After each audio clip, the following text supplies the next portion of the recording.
We'll turn that way, really, not. Here we are then. We're live. Welcome. Tom is in Pittsburgh at the moment, but he will be joining us at 7:30. And we've got Borowati, who's a regular. Cannonfield Mullins, who's been with us before. And, of course, Billy B is live at the track. What's it like, Billy? It's busy, to be fair. The crowds are building in. Bear in mind, there's a concert at Croke Park tonight with 80,000 people on, with that Garth, whatever his name is. Garth Brooks, yeah. That's the one. Yeah, there's 80,000 there, apparently, Thursday, Friday, or Friday, Saturday, Sunday. But no, there's a good crowd here, to be fair. There is a good crowd here already. And you went to Leopardstown today? Yeah, I flew in this morning, got the first flight out, got picked up at Dublin, went out to Leopardstown, brilliant, absolute fantastic course, absolute fantastic. Bet Luxembourg, so that paid for the X's. And, I saw that, on Twitter, yeah. Yeah, no, it's been a good day, really. Good. It's a shame the IGB, I was talking to a couple of people when I just got here, and it's a shame the IGB couldn't do to get the crowd here, because there was loads there. But it'd just be fantastic if they were putting on shuttle buses, or if they were putting on buses or anything, just to try and get some of the crowd here. Because there was quite a few thousand there today. And you can imagine if them sort of people come here, it would be marvellous. Yeah. And tell me, Billy, have you got any bets tonight? You played, or you got any naps? Or I've bet 4 at anti-post, and 3 of them are still in. So that's the only really. I just want to cheer them on, really. I bet Hoffa at 14s and 12s. Crafty Kokoro 50s and 66 small, and also I've bet Barefoot Supremo. I just want to cheer them 3 on, really. Although I fancy Romeo Magico tonight. I fancy him quite strong. I do fancy him quite strong tonight. I think if he comes away, which I think he can, I think he can lead all. Yeah. No, yeah, I think he can lead all in that race. Okay. Bobsleigh Dream as well. I bet for the plate 12-1. Yeah, so have I actually. Yeah, that was my move. 12-1. What? You had any anti-post bets? No, I didn't have any anti-post bets. I did back to do me at Leopardstown for daylight, so that was a bonus.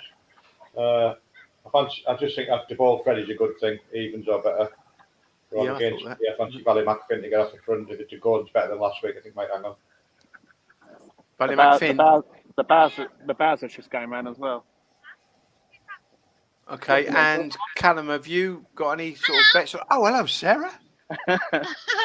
She can't hear you. How are we doing? What are you saying, mate? How are you doing? I'm brilliant, thanks. Yes, it's beautiful evening here in Shelburne Park. Are you coming over for the final? We are, yeah. Ah, brilliant. Me and Lorraine are coming over. Yeah, we're coming over. We're staying with Pat for much of it, and we'll be coming up definitely. Yeah, and we're coming up the Friday, I think, as well. Oh, brilliant! Yeah, because there's a Talk the Dog road show upstairs. That's it. Yeah. Tonight, so the Puppy Derby obviously starts. But yeah, so look, if you need tickets, let me know and sort this out. Good to see you. Yeah, brilliant. All right, Super duper. I'll leave you to see. Go on, good luck. Come on, thanks, Magical. Woo woo. Yeah. In a bit. Brilliant. Yes. Sorry, Callum.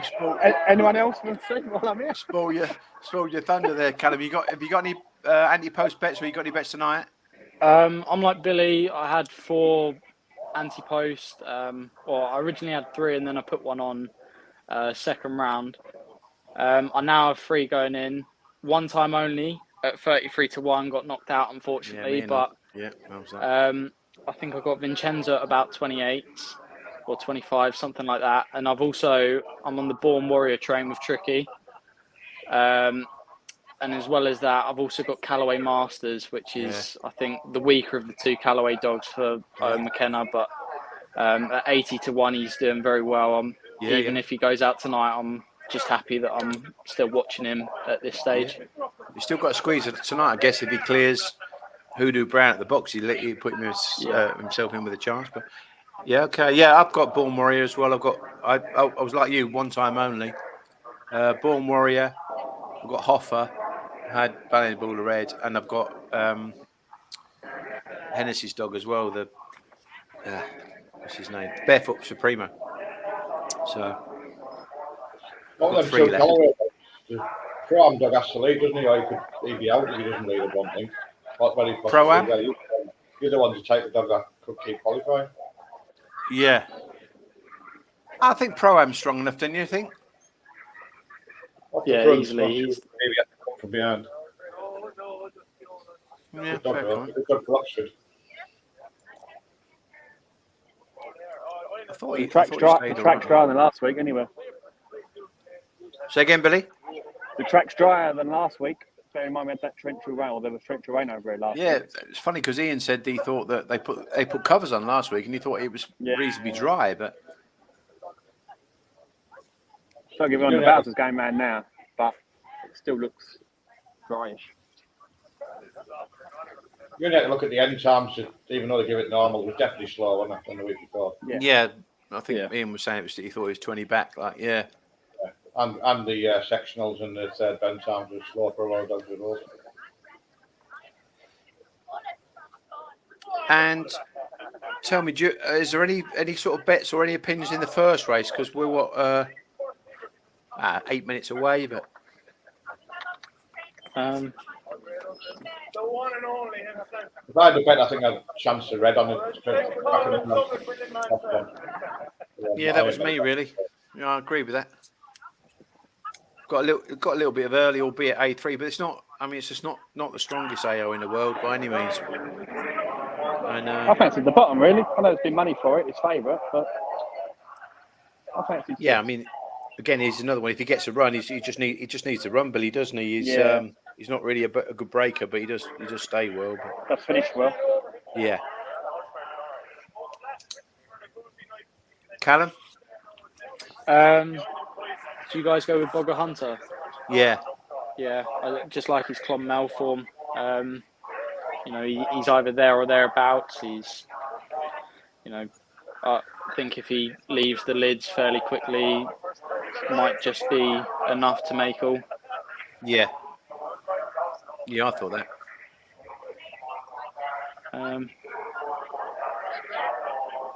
Is it? He's 3-1. Yeah, so should put the market up really if I can. Yeah, he was a bit bigger earlier, wasn't he? And then the 6 is considered the favourite. Yeah, biggest danger to it. I thought 5 was interesting first time round. Yeah, it's got some kind of squeeze, must admit. Good times at Newbridge. Only 2. Yeah, got a squeeze.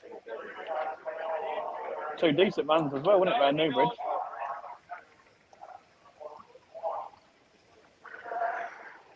Yeah, no, I thought it was a tough enough race. I thought,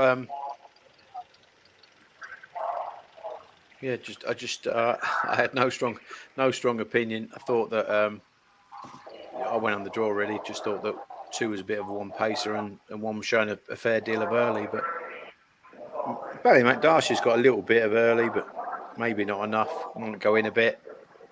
Yeah, it was a tough enough race, I think, for the first.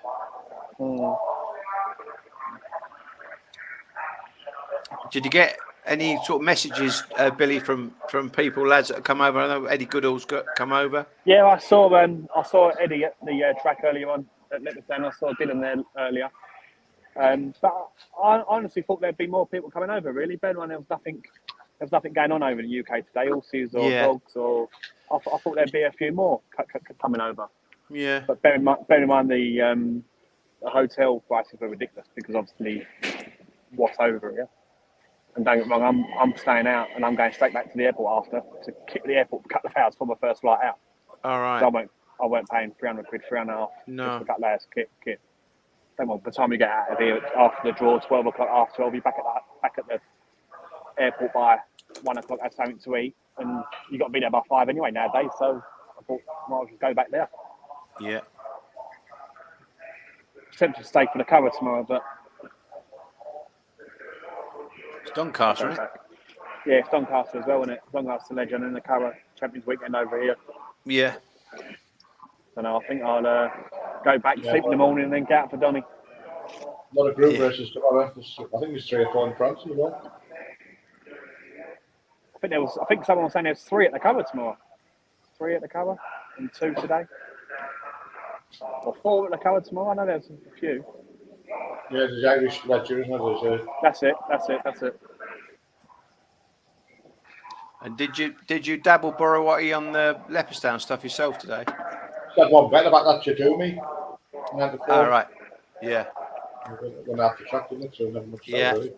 I was feeding the dogs actually. I didn't see that race. I didn't see it, but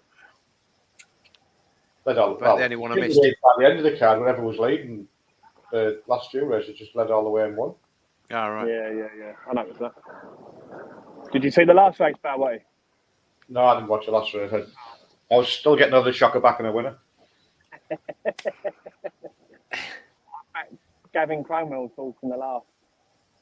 Maisie, what was it called? I don't know what it's called now. Big price, the winner in the second winner. It comes 5 or 6 wide. And how far is Leopardstown from Shelburne, Billy? 20 minutes, 25 minutes. We left straight after the last race. We got in the car. As soon as I went out the line, we bolted. And we got in the car, and I think we was here about 6:15, 6:10. Yeah, it's not far at all. There's money for Fantastic this course. No gonna change just in have a the score industry to save prices. the Here. brand. The show in the market both getting chopped to hell. Yeah. I actually thought Trap 1 on the Trap Challenge was a... Yeah, there's quite a few good chances, isn't there? Yeah. It looks looks pretty sunny on conditions, Billy, on the... Yeah, I'm just waiting for that sun to go down so I can spin you around. Because if I spin you around in a minute, you've got the sun glaring down. But I think after this race, hopefully it'll be going down. There's no point in you going around because you're facing the flats in a minute. I'm just waiting for that sun to go down. Yeah, it is busy here, I must admit. The crowds are, I won't say they're pouring in, but they are coming in rapidly. I was talking to one of the lads a minute ago, and he said, yes, Thursday it was like a ghost town here, and Friday wasn't even, which it was worse. Right. But he said, hopefully tonight the crowd will be here, but I think they are. Yeah. You'd think so, yeah. That's a cracking card, isn't it? The Greyhounds are just walking behind now, in front of me. Oh, they were behind you, so I might... Yeah, what I might yeah. do is I'm going to mute you, Billy. Yeah.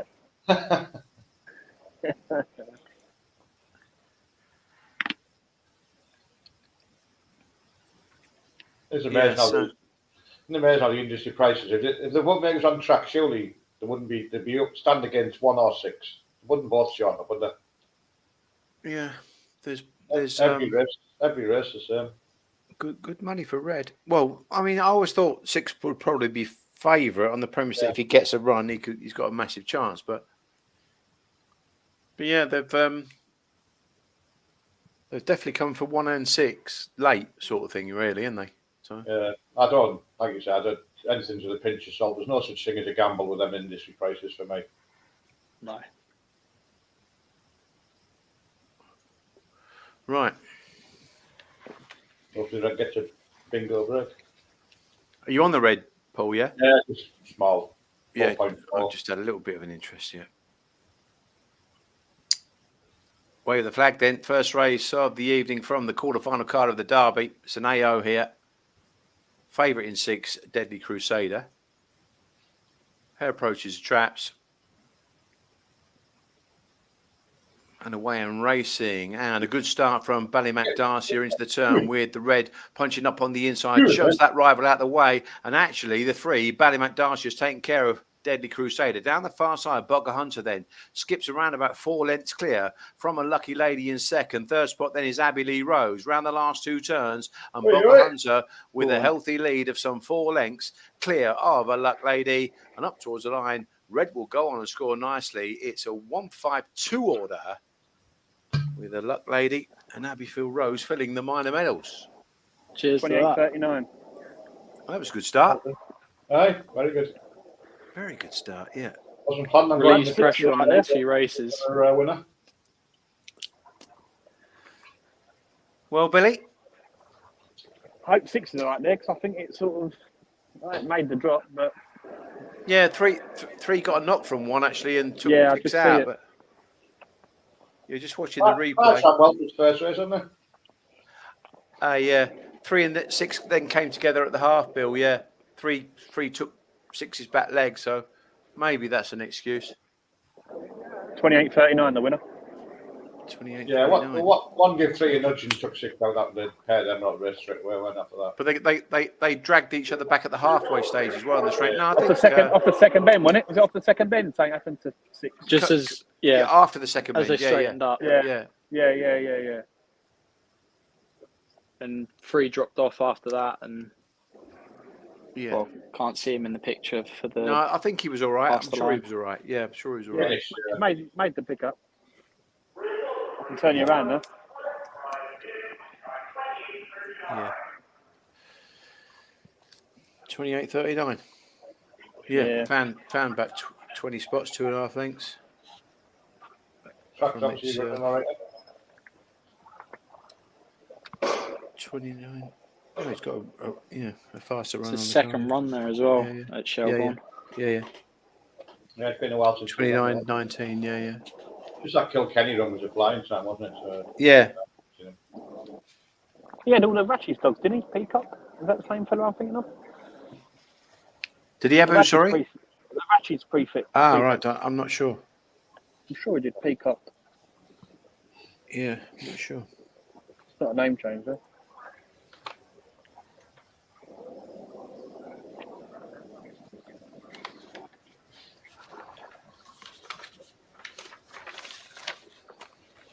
Billy, you all set for your? You've got a Cheltenham doing you the tippet contest. Yeah, it's going well, to be fair, Paul. I was chatting to Ian last night before I hit the pillow, and to be fair, I think we've just got over 4.5 now. So I think it's going very, very well. I know Steve Fluin's going to send a message out to the Champagne Club for me Monday morning. So yeah, just trying to get 1,000 players. But a couple of players have had 2 or 3 goes, so obviously it's not really 1,000 players; it's really 1,000 entries sort of thing. But that's fine. Yeah.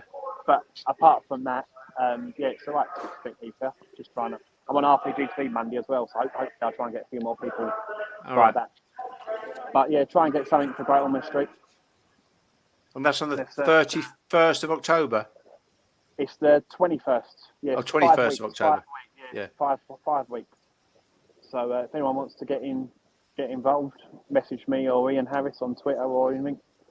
And like I said, it's worth £20 even if you don't win it towards Great Ormond Street. You know what I mean? So they've done some favours for a couple of my friends and family, Great Ormond Street. So it's always nice to give something back. Try and give something back, you know. Yeah, of course. So yeah, obviously the winner gets £5,000 as well. So the winner will get £5,000 in the event of a tie. There'll be a tiebreaker, and £15,000 for the charity and £5,000 to the winner. Yeah, still a nice prize. You're normally up there in my games that I play, aren't you, Peter? So and is that oh, that's all for Gosh, is it? Yeah. And that the golf do. When's the golf? I think that's on the Wednesday after. The Wednesday before. Right. I think that's on the Wednesday before. I'm pretty sure it is because I was talking to Terry Dartnell about it, and he said that's the same. I think he said it's the same week. Right. The same week as that. Is it this Wednesday? No, what the golf do? Well, what I'd heard about it was that the golf do was then going to be on the same day as the Yarmouth Derby final. Oh, okay. Could be. Is that right? Or to be honest, I'm not too sure about the golf day. I don't really play much golf, so Morris invited me, and he said try and get a 4-ball together. I sort of went in one and then come out the other. I said, yeah, no worries. I'll try and get a 4-ball and move on. I'll still go though. I'll still go to support him. He's a lovely old man, isn't he, Morris? Lovely old chap. And that's when TD said about doing something because obviously Matt Dartnell said, "Oh, Billy's always doing competitions and last man standing and blah blah blah." So when Terry Dartnell said, do you want to do me a favour? Do you want to try and do it for me? I said, yeah. Like, I said, I've got no problems doing that whatsoever. Yeah. I said, I like doing things like that. And then as soon as he said it's the Great Ormond Street, we give like a percentage to the Great Ormond Street. I said, yeah, I'll be all over that. Try and get them. I said, if I try and get the 1,000 entries, it'd be 15 grand for them. And not being funny, 15 grand is a lot of money, especially a lot of money for them. So yeah, fingers crossed. I get the people. Yeah, if you've got the majority of that, it wouldn't matter if you got half of it. It'd still be a lot of money. But And that's what Terry said to me last week. He said, look, boy, he said, if you don't get the 1,000 and you get 400, it's better than nothing. I said, I know, but I've advertised it as 1,000. I want to get 1,000, and that's why I said to Steve Flew, and I said, look, do you mind putting it out for me? Because even if he gets 30 or 40, it's still 30, 40 towards it. So I'll put another bit out on social media next week, and hopefully I'll try and get the people, you know. What's the deal now with the dogs, Bill? Dogs, I've still got. I think I had a count up last week. I think I'm about 40 now. I'll be honest with you, Paul. Since the last epidemic with the Romford situation, which everyone knows, no, I don't think I'll be getting more dogs.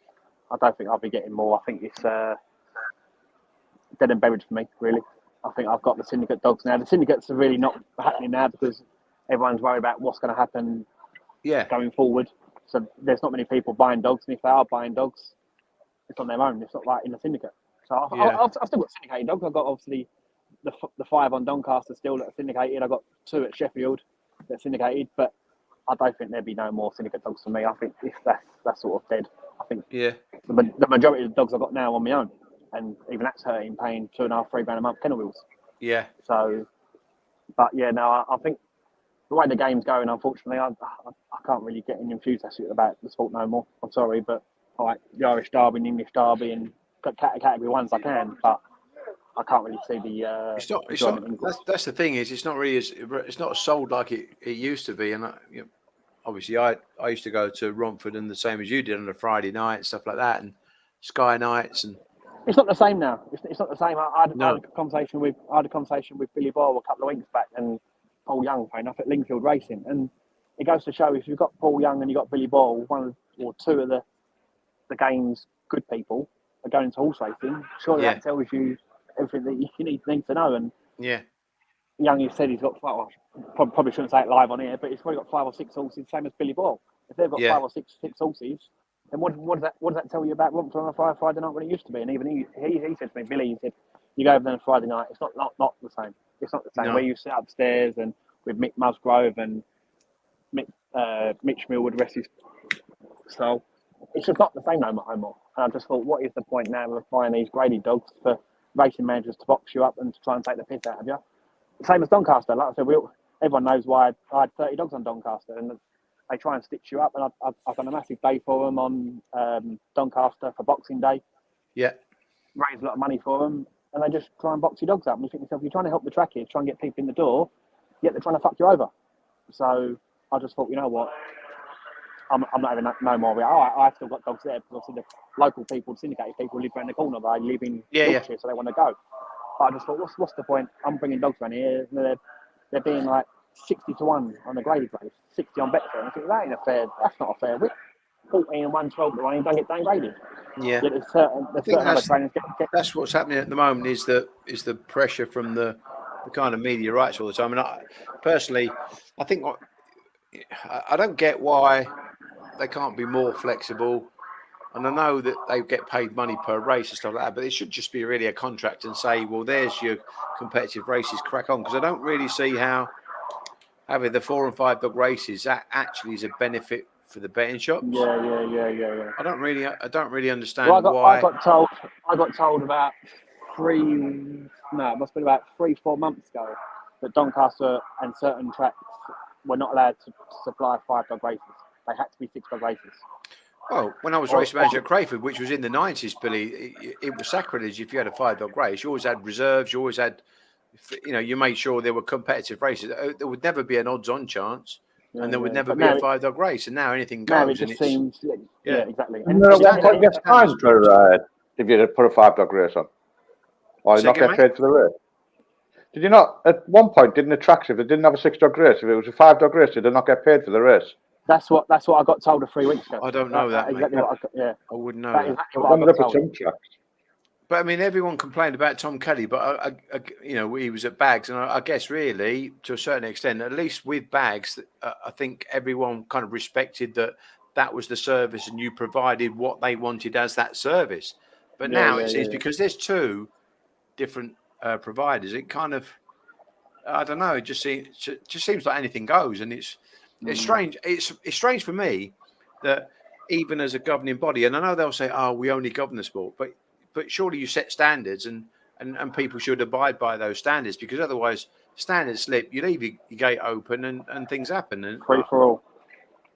Before industry prices, you didn't get odds on shots. Rarely, I got an odds on shot on Bags, did you? Now the 3 and 4 meeting, they would have went mental if that happened before. They weren't making their own prices up. Yeah, it's just, as I say, that the standards have just dropped, haven't they? They just dropped. Right, we should probably talk about this race actually. Let me see if I can get the next race up. Put the odds on shot lead all the way here, wouldn't it? One. Again, shot and here. I thought so, yeah. I mean, I'm a big fan of Galloping Sydney, but I probably think he's not quite got as much early as Velasco. And obviously, Velasco needs to trap. I think if he traps, and he has missed it a few times in the past, he'd probably lead and win, yeah. I've had a small go on 4-1. Just think it's got a bingo. Yeah, he's got a nice turn of pace. Yeah, I'd agree with that.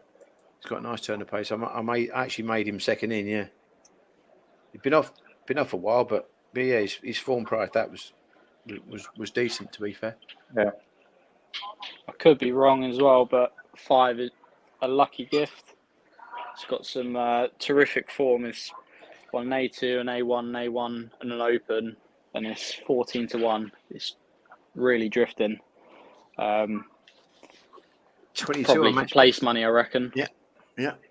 That's the sister to the first race. Lucky lady. You used to notice that. Yeah. A lucky lady and a lucky gift. I had a lucky gift sort of moving in a bit, sort of lane 3.5, something like that. But yeah, definitely stays. He's running now. I'll go on mute. Maybe it's a lucky sign. Oh, yeah. mine's froze up.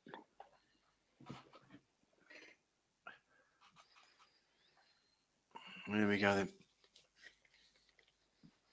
Velasco, hot favourite in red. Stand by. Hair approaches.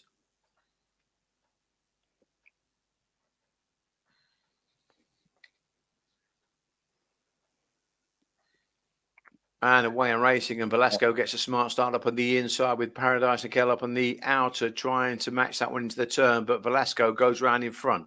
2 lengths clear from Galloping Sydney, who's in front of Paradise Nicky Bell. And then they're clear of the 5, A Lucky Gift, into the third turn. And Velasco with a 2.5, 3-length lead over Galloping Sydney, who's trying to close along with Paradise Nicky Bell up towards the line. Velasco tight on the inside, running well, will make all 1. With 2 and 5 involved in the photo. It was Galloping Sydney and A Lucky Gift matching strides as they went over the line for the runner-up spot. 5 might have got it. There. He did his old trick there as well, didn't he? Galloping Sydney, he stumbled. He went down pitched down his nose like he did in the first round at the Derby. Yeah, just guessing the boxes, I think. Yeah, but he's quick, isn't he, Velasco, when he gets it right at the start. And the inside line helps, I suppose. 28-32. Yeah, super.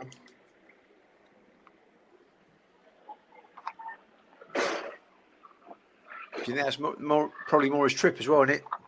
5.25. Probably better off beating up them getting loose. I think 2 was second, was he? Like a 1, 2, Maybe. 5 order. You're just squeezing together there to try and get that right for second, Callum. Yeah. Yeah. To be fair, I had 4 written down Radical Heroes for my main pick, but I changed my mind and went with 5 I love instead. He does it all the time. It's a photograph finish, and he goes 1 and a photo. Photo was 2 minutes ago. I don't say it after. Here we go. 1, 2, 5. Tom. Third's all right, ain't it?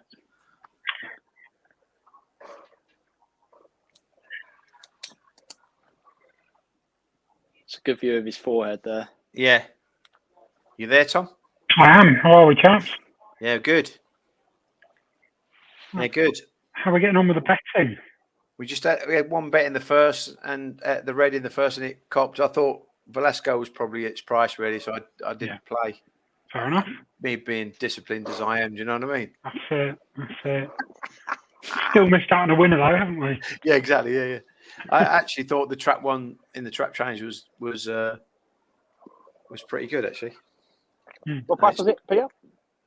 2 to 1. 2 to 1. Thought there was plenty of trap ones that had chances. So Where are you in the world, Tom? I'm in Pittsburgh. Pittsburgh. Yeah, What time is it is 2:30 in the afternoon. Yeah, my wife's American, so we're visiting the in-laws. So it's a lovely excuse to have a little sneak away. But we went to no, it's nice, really warm actually. Nice. T-shirt, shorts weather. We went to a Renaissance fair today, which is not my scene. It's like medieval kind of. They built this like medieval town, and people go, my doth very test. I can't bear it, so I'm pleased to get that. I hope he's watching Let Me Stand on your phone. That's it. So, I think you can gamble here, but I think only in casinos, and there's only one casino. all right. Yeah, it's mad. Like you can't even. You have to buy alcohol. You have to go to like a state liquor store, and like they take all your ID and stuff, and you're only allowed like 1 item of liquor or beer or whatever, and then you have to go back to your car and then go back again. It's no good for the young degenerate.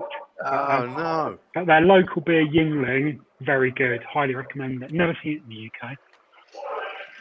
the UK. Excellent. Looks pretty quiet there, Billy. No, it is busy. It is busy. Can I flip this round? I can't flip this round, can I? No. Can I? Oh, yeah, camera. No, that's off.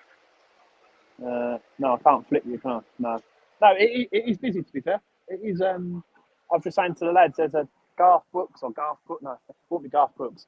The country singer. Yeah. Yeah, he's in Croke Park Friday, Saturday, Sunday. There's 80,000 people there. So Pat Buckley was telling me a minute ago. I've never heard of the fucker until I saw a video. I thought he was Irish. I went until I said to Emma Buckley, is he Irish? She said, no, he's American. I was like, oh, right, okay. Apparently he was really good. They went last night on, someone she knows went last night, first time, not into country music. And they went, she loved it, the girl. Yeah, it looked a good though. It did look good, yeah. You know, it is busy, yeah. It is busy. I think the crowd are coming in, to be fair. Interesting comment from Aston here. Track looks a tad drier than last week. I heard Ian Fortune on the Matchbook podcast talking about the track being dry because it poured last week. They had the covers on it and didn't end up watering it in case it rained more in the evening. So his view was the track was actually quite dry last week. Yeah, interesting. And actually, Billy said the same thing, Tom, before you came on air. Billy said the same thing. He thought it looked dry. Yeah. But to be fair, the tractor went the first race, so the Bowser's gone, and the tractor's going out, and the Bowser went to go out, and it's back. So unless he's going out every other 2 races, but he ain't going out for this race, it's just the track actor. So what do we think a dry track would favour? Inside. Favour inside. Yeah, just think they're spinning on the outer. Yeah, I just watched Velasco, and it was a strong running display from the front, wasn't it? Yeah. quick dog, isn't he? He's a quick dog. Yeah, very quick. Is my sound quality all right? He'll do. It'll do. Yeah. I've got some alternative options. Not in my usual studio. I will stick with it. Do you want to come on? Come here. We've had Ball Sports Sarah on already, Tom. I saw. I was in the car. Yeah, I saw. Yeah. Don't get embarrassed. Don't get. Hold on. Let me put it on mute. I wonder who this could be. Could be literally anyone. It could be. And the choice is yours. Pretty off mute. Everyone going, I'm not speaking to those wankers. Yes, yeah. Bottle job. Who was it? Rachel Healer. All right. That'd be good. Yeah, it would. Can you meet Tom? I want to have a walk down, really. Let's have a walk down, Yeah. see what we can get. Carl Ramsbottom's here. Let's have a walk down. Well, we got Billy's 10 our minutes to roving be off reporter. in sprint. Roving reporter. Matchbook Roadshow. Who we got? Oh, Good. It's busy down here. It's like Keith Chegwin. It's like it's like the racing blogger, isn't he? I got someone. Have you got a selfie stick then, Bill? No. Aye. The boss, the real boss. How are we doing? Good, how are you? Yeah. Watchalong. What's this? You got a selfie stick handy? Good, are you over here? No. We're with someone. You want to speak to him? No? Oh, right, okay. Holy God, out there. Oh, right, okay. He's just got away with the girls, hasn't he, Billy? Can't wait to get away. That's it, yeah. That lasted long, didn't it? That lasted long. He was on my flight earlier, the racing blogger. Was Have a chat with him. He's very small, isn't he? He's a very short man. Yeah, he is so. He had a selfie stick. I should have nicked that for this evening, shouldn't I? Yeah. Should have shoved up his ass.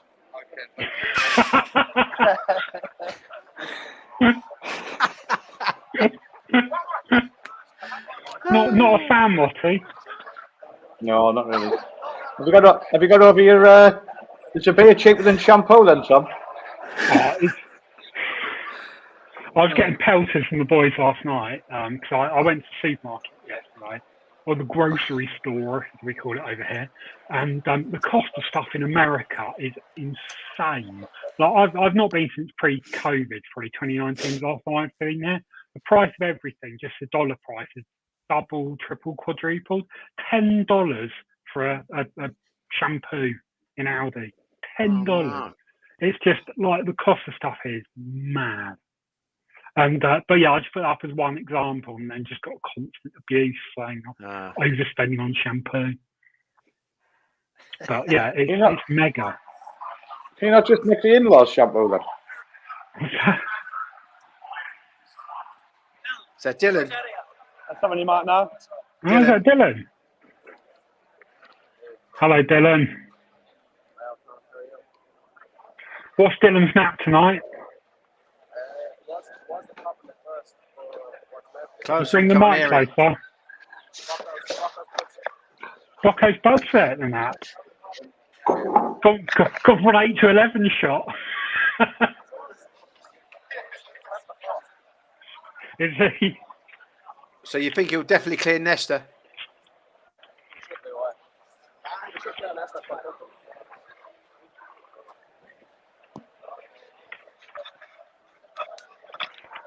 It's all getting on now. They're all getting on.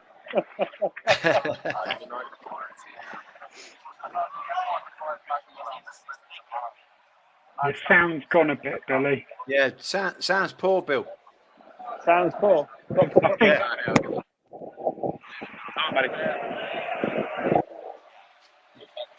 Can you hear me? Yeah. Yeah. Yeah. He's gone flashing willow. He said flashing willow's a shoe in here. If you can get Yeah. 5 to 4. 5-4. Get it up, Well, PL. Get it locked and loaded. Yeah. What do you say? Oh, if you can get 4 to 5, sorry. Yeah, What is it? but Buckley said he was 6-4 earlier on. I didn't see it myself. I see a bit of 5 to 4. 6 here. Yeah, I see a bit of 5 to 4. Yeah. Yeah, 8 to 11. I made him a 4 to 5 shot. Yeah. That's short. What do you fancy in this race, Watty? Mute. You're on mute. Watty? You're on mute. Mute. You're on mute. It's gone. I just muted Billy for the interference. Well, we're going to Callum. Callum, you had a good look at the race?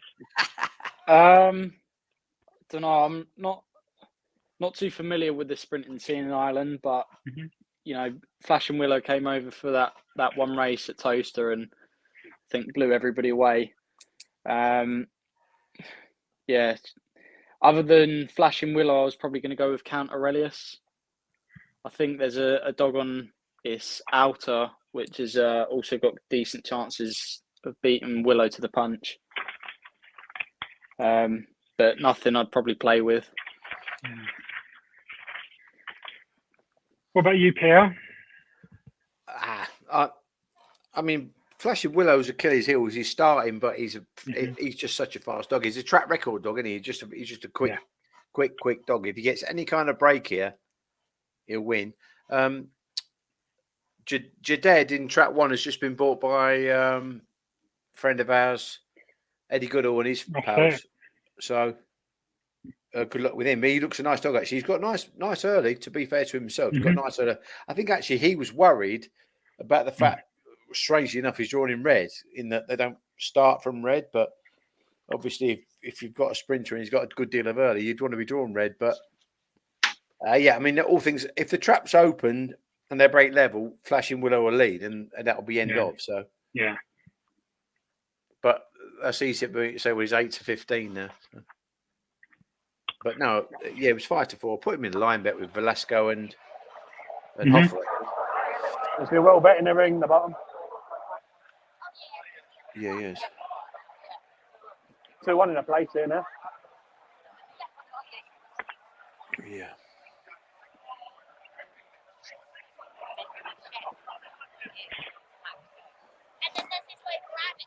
Really?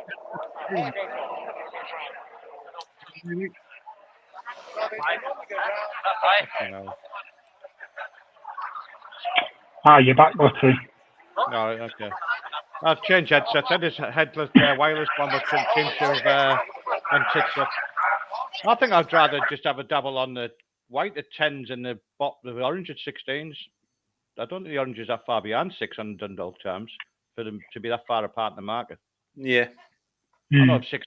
I mean, 6 was 5 to 4 earlier. You wouldn't mind being on a 5 to 4. No, you'd be exactly. Yeah. liberal at 5 to 4, wouldn't you? You have to be brave to be getting dogs 8 to 15 in the quality of this sprint, wouldn't you? Yeah, agreed. Yeah. I haven't had a bet but that's where I think I'd go looking at 3 and 5 possibly. But 5's got on parade there, Keely McGee. She's got the Hawkfield Ava dog. Yeah, what's 5 in the place market, PL? I'll have a look, Tom.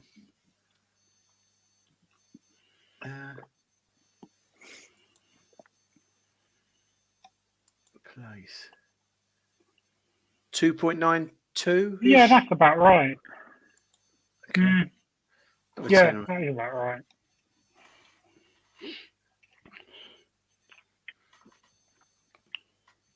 Okay. Very good.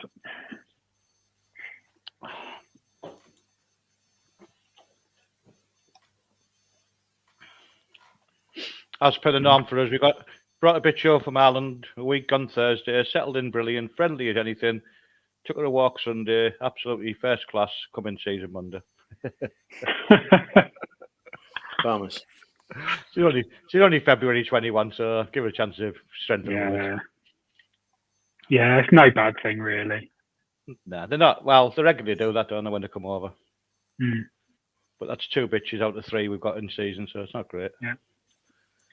We'll hear from Connor. Choose your bets wisely, lads. There's no A5 hove to smash up tonight. Yeah, we got ourselves out of trouble with that little smash up last week. I was thinking that myself earlier on. There's nothing to smash out No. on. It's just the proper stuff tonight, Connie. Yeah, it's there's no hiding place tonight. That's for sure.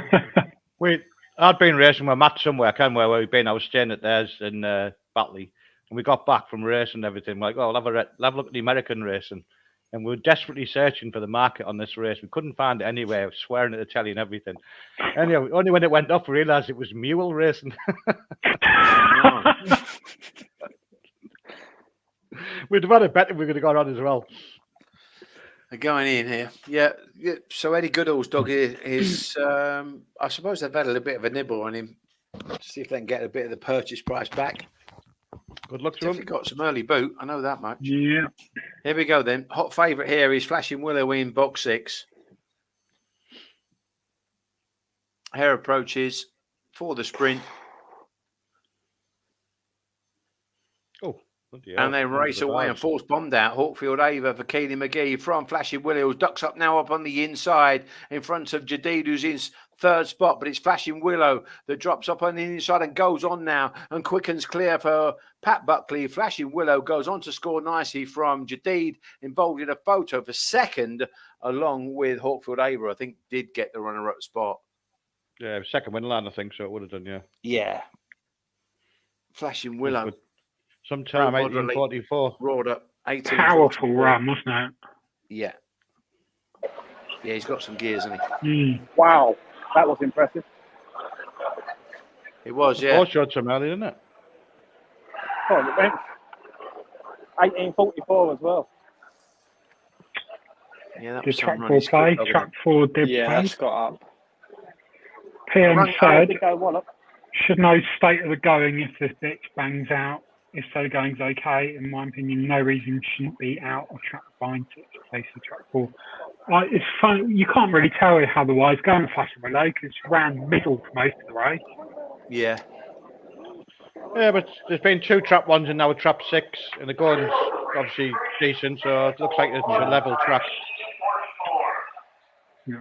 I think the 2 Reds had massive chances in the first 2 races. Paul, like I said, we fancied the first one, didn't we? And the second one was Yeah. done, so Yeah. but still good to see an outside dog, not 2 outside dogs run Yeah, well. it's like it's not. So, Yeah, exactly. Yeah. Don't think there's any excuses for the going. Yeah. You've got a fair bit of background noise, Billy, so we will bid you farewell. Yeah, no worries, matey. Thank you very much for coming on. Thanks, Bill.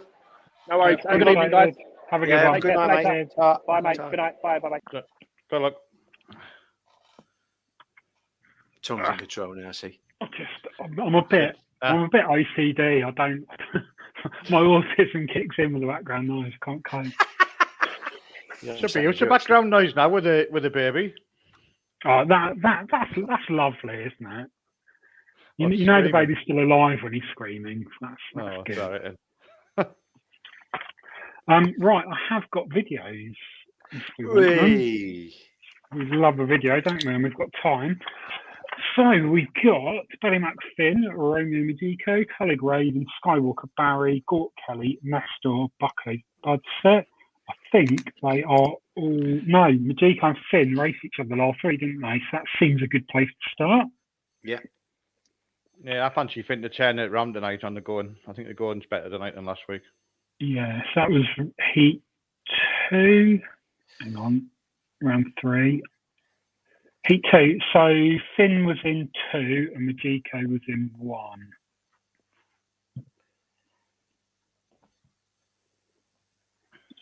Yeah, Finn was out pretty well, wasn't he?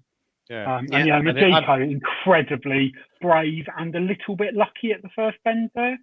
Well, I think he made his own luck, to be fair. I mean, yeah. It was brave because he nudged into Finn and he off-strided him. Now, you can imagine they're drawn the other way around. I don't think Majiko's got anything. Oh, sorry, Magico has got anything in hand of Finn. So But then, having said that, if Finn went wallop, and he did go wallop from red in the previous round, then Magico could drop on the inside of him because he's not always the best of breakers himself. But Yeah, there's nothing between them at the end there, is there? It's a tough. The tough other race way, to call this one. the other way round, starting like they have, Finn should have the rail, but we've seen quite a few missing it. No, not many have been consistent every single week. So if he does miss it, you think Magico will have the better of him. Magico's doing like 359. Spin's capable of 344. Yeah, that's the thing is, it's weirdly enough, although he doesn't want track one, he did break better out of red, Paul, and then he's going to edge off in Magico's line sort of thing. So Magico's not got a great draw at all, in my opinion. He's capable of 1701 Finn as well. He's on that 29.32. I think that's picking up the win. If you said to Magico's connections now, will you take third? They go, yeah, please. I've got Magico from the round before when he was out of track 4. You've also got two other very fast dogs to the corner, Coloured Raven and the bottom. Yeah. Because that's Magico, and it's a 359 there. But again, not a great break, and he's sort of half trying to anticipate the traps all the time, Tom, and he's not breaking. I think he'll only kind of do that when he's drawn down the middle, and yet, I think it's weird because fourth here. That's If the white comes away, he could go around fourth, but that could suit many. Because you only have, like you said, Pierre, he only has to come the first three, doesn't he? That's all that matters tonight. I think so, Paul. I think the fact that he'll end up dropping on the rails down the back straight, and he'll be roaring into the third. And it's whether he can get any kind of room to operate. Because they're not going to kid themselves. They're going to lead this race. No, you know what I mean? No, they're not. Coloured Raven is a few have been speaking about who is winning this race. He's very, very fast for such an inexperienced dog. Yeah. But I think he's better out of red. I think he's better out of red than. I think I tend to agree with that, Paul. Yeah. Yeah. Not ideally drawn. No, but again, we don't know too much about. She's done it from 3 before, though. Yeah, in the first round, but it was a heat that was lacking in early pace. It was devoid of early pace. He did everything right to do it. But again, there's no reason to think this dog can't go forward again because he's only young and he's very, very inexperienced. But he's definitely got a big engine. I know that much. When I'm looking for a value bet, I tend to look at these dogs that have got, Tully Raven's got 6 or 8 on its card and go, is there anything I can see that makes that dog look like it's open to a bit of improvement? And that's a decent way to find a little bit of value. We'll have a look at Skywalker Barry next, who is running from track 2 in this video. Well, he's been a great dog, hasn't he? It just shows you the strength of the Irish Derby. That'd probably be double figures in this race. It's got Bud sit in this race as well. Very, very, very astute of you, Callum. Thank you. Yeah, it's got Bud sit in 6 as well. Oh, when I say double figures, I'm underestimating there. They've got a 28 to 1 on the price card, Barry. Was this last week? Because he didn't have anything on his inside Bocco's Bud sit, which made the run to the bend easier. Yeah. Now he's got Nesta on his inside. I think he's going to have a bit of trouble getting around him. Yeah, Nesta's got a bit of kick to him as well. But it's got 1, 3, 5, and 6 on it to clear, which doesn't make it easy.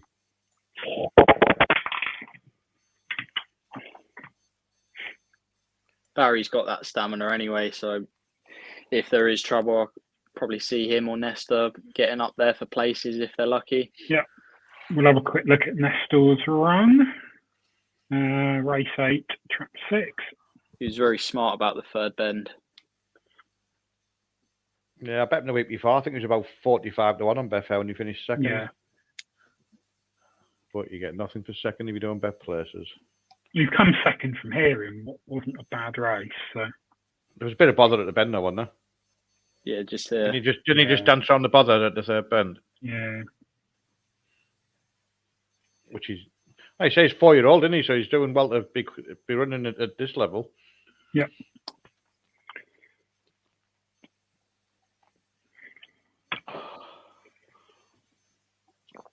Yeah. So for me, on the strength of the draw, etc., I think Ballymac Finn should win unless he completely makes some cobblers of it at the start. And if he does, do we think anything can catch him? Probably. Magico could. I think only Magico will pick him up if he leads. Yeah, I think it's. After the double Ballymac Finn with what's the thing around? I can't think of his name now. Yeah, I saw Eddie Goodall was laying Ballymac Finn at 7-4 or less, but I think he's got a good chance. Yeah, I just did a double earlier on Ballymac Finn and double Freddie. Yeah, the bowl Freddie is looks a bet. I tell you what, in America they don't use LED light bulbs. I've got a desk lamp here. It's like having the fucking sun next to me. It's absolutely unbearable. If Ballymac Finn, Tulloch Raven, or Magico was in one, no matter what one of them was in one at all, I'd be with one of them that had got their trap. Yeah. It'd be completely different if Raven was one. She'd hold her pitch to the bend, classy enough to kick on versus Magico and Ballymac Finn. Finn checked at the first, or just after the second. Has got a nudge after Magico had caught his back end, turned his gears. Yeah, and I mean, Magico keeps missing his break. We haven't seen the best of him, and I've not been convinced with him at all this Irish Derby. Yeah, like his quickest time so far has been 29.54, and Raven's 29.38. Yeah, Finn's in a race 29.32. Yeah, agreed. In a race of this calibre. But then is it because he's been in front and hasn't had much to chase down? I'd like to see him hit the front though. Yeah. See what time he does. Is he only going to go quicker with quicker dogs in front of him? I suppose is the question. We've not really seen anything that gives us the answer to that so far.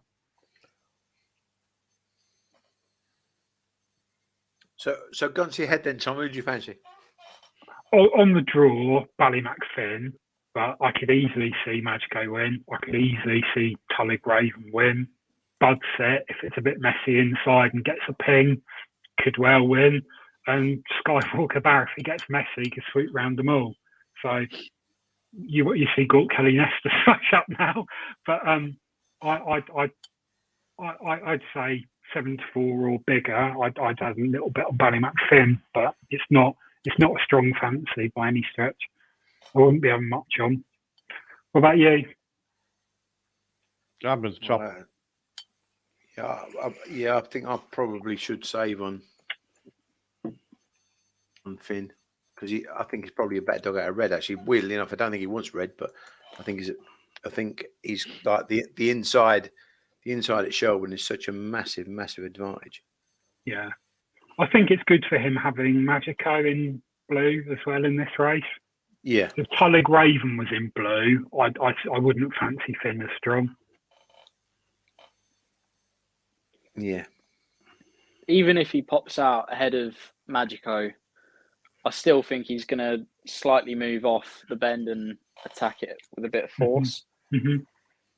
And who knows, Magico might be straight up his arse and could find a bit of trouble. Possible. But... Yeah. Right, I've had a little bet on 3 and covered on 1, Tom. Only in the valley because I made Tulloch Raven a sort of a 4-1 chance, and he's double that price. Yeah. Yeah. Happy enough for that.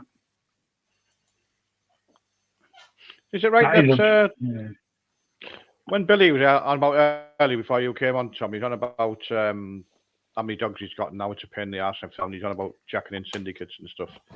Is it right that Nathan Corden said that it's a value for money thing to own graded these days? He did in an article. Well, yeah, he said ownership is tremendous value for money.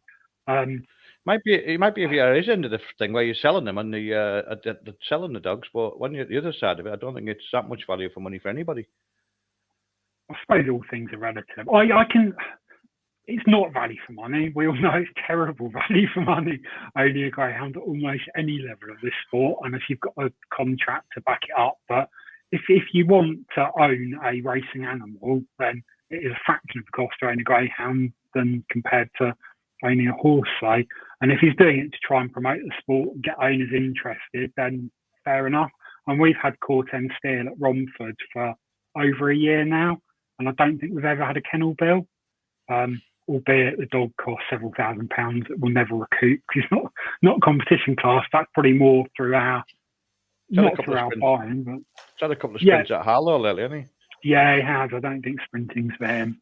No. But yeah, if he had, yeah, he was in the maiden, the Romford maiden competition, which I think was £5,000. And if he'd won that, he would have paid for himself and then more. But he just found them a little bit too quick for him. But if you can buy your dogs the right profile, the right price, target them at the right races, you can have a lot of excitement and not shell out a huge amount. So I kind of get it. It is good value compared to other things you can spend your money on, like fucking shampoo in America. But we've vet, Tom, do you think your dog Corten Steel would be suited by 305 at Nottingham? I think it might. Yeah, possibly. Yeah, the run to the bend may well. Yeah, in the straight, I thought it might be better in the straight. Yeah, you probably want the inside, but yeah. Sorry, Paul, interrupted you there. Sorry, Paul. Go on. No, it's all right. I don't disagree. Like you say with graded dogs, if they're running and you get 4 or 5 runs a month, you're not going to get anything out of a sort of kennel bill or anything like that. But from our point of view, our dog will run, but for whatever reason, they're always putting a late race. And like if you're on bags on an afternoon, you have to take half a day off work to go. And on a night after time, you know, it's at the minute for digging the bloody A19, we're doing something, so you have to go via the Outer Hebrides to get home. So, but without weekend racing, they're going to kill the sport. And there's no Saturday racing or Friday night racing at Newcastle or Sunderland, which is an absolute disgrace. And you're never going to get people as new owners if they can't. No one wants to have a dog, especially like Suffolk Downs. I mean, people there, he promised them stuff like we're going to have a gala this, gala that, and they're all 8 o'clock in the morning races or 10 o'clock in the morning races. That's no good to anyone as a new owner. I'm not bothered what to say, unless you're a pensioner and you've retired. And so you need night meetings, and like I say, the bookmakers just do not, especially ARC, just do not seem interested in putting any evening racing on. No. On a weekend, especially. And that's going to kill. Eventually, that's what will kill the sport. I don't know how they can see it. Yeah, I totally agree with you. And no one stands up to them, do they? That's the thing. No one's. No, I mean, you used to that sort of stuff. You used to go to Sunderland on the weekend. I mean, we never used to stay for it, but it'd be mobbed out on a Friday night and Saturday night, and then everyone would be up in the disco upstairs. There'd be many buses parked down the road. You know what I mean? And people would be there who'd never go to dogs normally, but they're going for a night out and then the disco and afterwards. But now there's nothing for people to go. You go there, Tuesday afternoon with the owners, a few owners and the trainers there in the Kennellands. Thursday night's pretty much, Wednesday night's pretty much the same. You might get a few more on the Thursday night, but people want weekend racing. P-Law missing out on an absolute gold mine for me. He was on, Dave Gray was on that. Like he always is on a Sunday night. Our message in, he actually read it out, saying, "Why don't you have a Saturday night meeting now?" And I know they've got the struggle with dogs, but saying, "Well, approach Newcastle, Sunderland for Intertracks or something like that." Yeah. And because that place gets on a Sunday, it gets absolutely packed out for the Sunday dinners and everything like that. But it would on a Saturday night as well. Yeah. I mean, I'll tell you the biggest embarrassment on a Saturday night. Crayford, they always tell you is sold out every Saturday on the Saturday night. People queuing up to get in and stuff like that. Yet as soon as it's on an RPG TV, they cancel the meeting. Yeah. I think that's more to do with they haven't got enough dogs rather than the 7 and 10, 12 grand to get off RPG TV. Like, but it's like, I can't believe how they treat the customers. I mean, you've got people who'll be going there every Saturday. Oh, it's on an RPG TV. Oh, you can't come this week. Sheffield proves it can work. They do it, don't they? Yeah, definitely. Yeah. Going behind the traps, Khan Harries, footballer for, I think he's at Swindon now, message Magico to hold form tonight, even though the trap switch will back run thin. A bold statement. So we are on.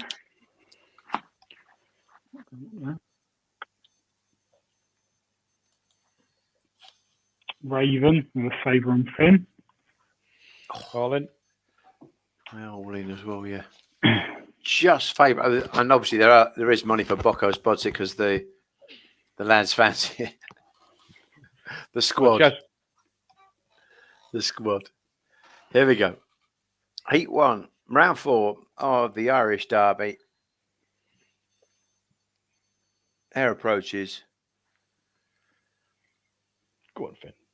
And away and racing, and Ballymacfin comes out and moves off a true line, and then up on the inside drops Tully Raven onto the fence, trying to make ground along with Skywalker Barry, who's turning the pitch, and down the far side is Ballymacfin with a 2.5 length lead over Skywalker Barry. Watch for Romeo Majiko showing good middle gears into the third turn. He's overtaken by Gort Kelly Nesta at that point, and it's red. Ballymacfin with a 2.5 length lead from the 4 Skywalker Barry's closing with every stride, but didn't quite get there.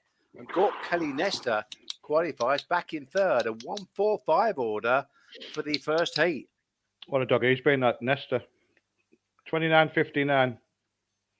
17-12. 3 big players gone out there. Yeah. So many fantasy kennel tired. dogs. He might have pulled something, but he just looks tired. He didn't. He like PL said when he goes that third bend, he's gone running in the third bend, but they've gone across him at the third bend, haven't they? If there's a gap there and he got through, he'd have finished. He would have got through. I think he'd finished. That's what I'm saying. He's a dog that he's just missed his break, and he's not really going to roar, is he? He's just going to bide his time and then use his 2 to 3. But he was so far behind. Well, he's roared down the back, hasn't he? Look at him go down the back straight. When you look at that form that you just showed, Tom. With 1 and 2, with the track reversed, it's ridiculous how that missed break has cost Romeo Magico. Yeah. And the thing is, with Ballymacfin, he's broke better out of red, and I don't know why, because he doesn't. When you look at the line he takes, he doesn't. No. If you said and I'll offer this to Borowati as well. If you said as a race manager, where will you draw Romeo Magico and Ballymacfin? Where would you draw them, Paul? It'd be the other way around, wouldn't it? Yeah, exactly. Yeah. And yet, saying that there when you watch your replay, PL, he's put a big ease in at the third bend there, Magico. Yeah, because he's finished last in the end. Yeah. So I don't know whether he's got a niggle, something's gone or whatever. I don't know. I thought, like you say, because he did get chopped off by 5, but he's put a massive. He's gone from like being challenging for third to last in the space of 3 or 4 strides. But that's huge one by Skywalker Barry. He's gone 30.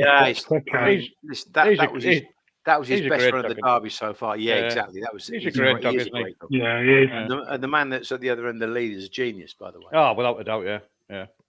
That's the problem, though, PL, in all open races, isn't it? You get people. I mean, to be fair, I can't say anything because we tried when we had She Never Stops running that the bitches race at Newcastle a few months back.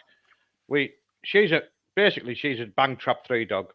But she doesn't want to be on 5. She wouldn't open up to Sunderland and made an open up to trap 5 because she went wallop. But if you said what box do you want, you'd always pick trap 3 for her. She's a bang middle runner, really good little bitch. And went to Newcastle and it was like, right, well, we're going to seed her. And it was like, well, if you see the middle, there's not many dogs in it. The wides are going to get through. We're going to end up in 5 or 6 if we get through. Yeah. So we said we'll take a chance, seed the rails, and hopefully she gets drawn in the middle. Trap one, and got that. It was unbelievable, But it's a chance you take, isn't it? You know what I mean? But it is, she stayed on. Funny enough, though, when she was in the red, she stayed on the rail, but she just didn't trap. Yeah, which was a failure, but it's just unreal how you got trap 1 twice in a row. It's amazing how dogs. Some dogs are used when they're used to getting drawn the red. They get used to trapping out of red. Some dogs just seem to break better out of the middle box. And they'll edge over. You put them in one, and they won't necessarily move off. They just won't start. Yeah. And it's all about knowing the dogs, isn't it? It's all about the bitch we've got at Sunderland Garney's Peggy. She's rails tighter on them first 2 bends than most dogs at Sunderland do. But on the straight, she's in 5 or 6. So we seeded the middle. I asked them to seed the wide, but even though she's running out to 5 and 6 now, they haven't seeded the wide. And but for whatever reason, ever since she's come back from season, she's missing the up and then roaring from the winning line to the bend. I mean, the one time she's got rammed, she won 5 lengths a couple of runs ago. But again, the example of that industry prices all day from 12 o'clock when they put the prices up, she was 15 to 8. So I left her all day thinking I'll leave her. No money for not a copper coin for her. 15 to 8, 15 to 8. 20 minutes to the off, sportsbook with 15 to 8. And I know they won't lay you anything, but sometimes if you go on late, they lay you more. Yeah, it was 2 to 1 with the price boost. So I had 25 quid on 2 to 1, and I got matched. So I was like, oh, that'll do, because she's going to go off shorter than that. I went straight back in because I have 2 price boosts available, and she was 13 to 8. Now, you can't tell me, how does £25 chop a dog from 15 to 8 to 13 to 8? And then these people come on here and go, there's been a gamble. Yeah. I know. You know, it's the industry prices are an absolute and utter piss take, especially with the big price dogs. Because the big price dogs, there's one won at Crayford last week. It was 25 to 1. It was 140 on Betfair. Now, it's all right saying, might have only been for buttons or whatever, but it's definitely for more. It surely should have been 50 to 1. But they don't want to put it in trap 1, so they definitely do not want that dog being too big a price for people doing forecast doubles in case of cop or whatever. Or forecasts with the 1 dogs. And they have everything in their favour. And no one seems to, like the Racing Post or whatever, you ask the question, how does it work? And not one of them can tell you. And not one of them will ask the bookmakers how it works either. Gravy Slurpers United. I'll have to find a dog call there. Well, you were saying earlier, though, about weekend racing. Yeah. If you was to take a pickings during the week of going to either a horse racing meeting or a dog racing meeting, midday, what would you choose? Like, aside from having any opinions on either of the 2 sports. Oh, I mean, I used to never used to hardly miss. We used to go to Redcar and Catterick all the time. Everyone else would have 2 weeks holiday and go to Magaluf or something. I'd have 14 half days and go to Redcar and Catterick. So it's just, we've got to start using what we're good at and what other sports aren't doing. Yeah. I personally wouldn't ever go to watch a night meeting for horse racing. For me, that's where dog racing's best at, and that's how I see it as a sport. Yeah, it's quite boring going to a horse racing meeting. You've got a race every 30, 40 minutes, of which you can see with your eyes the last 10 seconds of it. Between races, there's nothing to do. There is literally nothing to do other than have a bit of a drink. There's nowhere to sit unless you're paying a good few quid. Greyhound racing is you can be a bit professional and go and sit around the paddock and watch the horses go around, pretend you know what you're looking at. Yeah, you can, but you can. But I agree with you. Yeah, it's all for me. It's more like you say. I rarely go horse racing on the weekend because there's too many wankers. But I do enjoy afternoon, like going on an afternoon and stuff like that. If it's like midweek meetings and everything. Yeah. But the dogs. Yeah, because when you get a day off, you make a day of it. Exactly. Yeah. It's the atmosphere as well. The thing is, though, it is they are missing a trick, aren't they? No one can tell me they're not missing a trick by not having Friday and Saturday night meetings. You look at all these tracks that do it, like Sheffield showing you it mobbed out. Look how good Hove was during the competitions out there. Yeah. Yeah. So it was sold out. Restaurants sold out. Restaurants sold out. And so why the people that go, and most of them people go on, probably don't even know it's open racing. It's just a night out, isn't it, on a Saturday night in the restaurant or whatever? Just numbers on a dog and a name to a card for them. Yeah, but like I said, I know that was at Sunderland. 90% of the people there are there for a drink, for the disco afterwards, and they'd be on the tote having 50 pence or a pound tri-cast or forecast or whatever. But they're there and they're spending money behind the bar, aren't they? And they're spending money to get in. Yeah. And possibly as well, eventually you might have 5 or 6 of them go, why don't we get a dog between us? Exactly. But it's never going to happen the way it's going because them people are not there anymore. That being said, when I was at Romford last Friday, I paraded probably two dogs, and I mean, looking out on like the new stand, it's just for a Friday night, I'd expect it to be packed. For me to not be able to walk freely throughout the crowd, like the restaurant, for those that have been, the pavilion used to be packed out every Friday night about 5 years ago, and I think for whether it's been closed for a little while because of the pandemic, it just isn't busy there.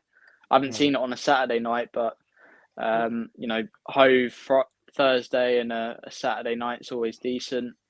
When I see lived the at regulars. when I worked in London, lived at Rush Green, which wasn't far from Romford, never missed a meeting. Used to sit downstairs with PL for the bags, and we'd have a bit of crack. But there's no one there. But on the Friday night it was absolutely magical, wasn't it? It was fantastic. And the Saturday night was absolutely bombed out. I never used to go regular on a Saturday because I hardly on a Saturday night because that was more mainly families and people going there for the football and all that. And it was normally a pretty average card. But it was Saturdays were absolutely mobbed out. Fridays were great because the racing was really good. And the bags meetings, we say we go there, but we go there as punters because, like I say, there wasn't many people there. But you go because you were a regular and wherever. But now I don't know. You go bags racing, and to be honest, I don't think they want people there. You go to Sunderland, don't even have the bar open. Yeah. It's on cracking. an afternoon meeting. It is. We've got 10 minutes off here, and we've got probably the race of the night, so we might as well have a look at a few videos. Thank you very much for Greyhound Racing Ireland for giving us permission to use these. We might as well go through all the dogs in this race. We'll do them in trap order. We've got Hoodoo Brown and Callaway Masters in this first video. Hoodoo Brown running out of trap 1 and Callaway Masters out of trap 3. Yeah, I actually thought here, Tom, that 2, Scooby Princess stopped the red more than it stopped Callaway Masters. I thought red got stopped in his tracks, and I actually think he was getting up inside 3 here. Yeah. And then all of a sudden, Right. and I know 3 got a bump, but he rode the bump better than the red did. Red just seemed to have his momentum taken completely. Yeah. And I think if you take Scooby Princess out of the equation, I think Hoodoo Brown goes round in front of Callaway Masters. If you watch Hoodoo Brown go against Callaway Masters here, it absolutely took 2 lengths out of him. Mm. Now, if Hoodoo Brown gets inside Callaway Masters tonight, there ain't no way Callaway Masters is back running. And everyone, it's funny because again, you listen to the podcast maybe, and Ian said people said to me, I can't believe Hoodoo Brown never back run Callaway Masters. Well, Callaway Masters is a strong running sort himself. So I just think if you can get and again that is the if you can get Hoodoo Brown to break as well as he did, because that was one of his better breaks, to be fair. But I kept saying this throughout and I do hesitate here because I do repeat myself quite a lot. And Hoodoo Brown in the English Derby I said he wasn't devoid of early, and I think it's proved that maybe 1 is his box.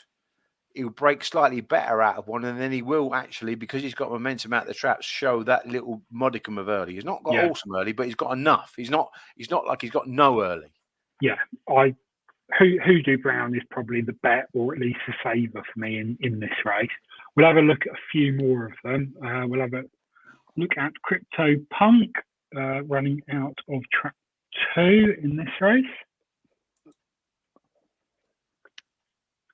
He's kind of got bumped into a good position, which you don't often see. Followed around quite nicely there. Where did it come this race? 3rd.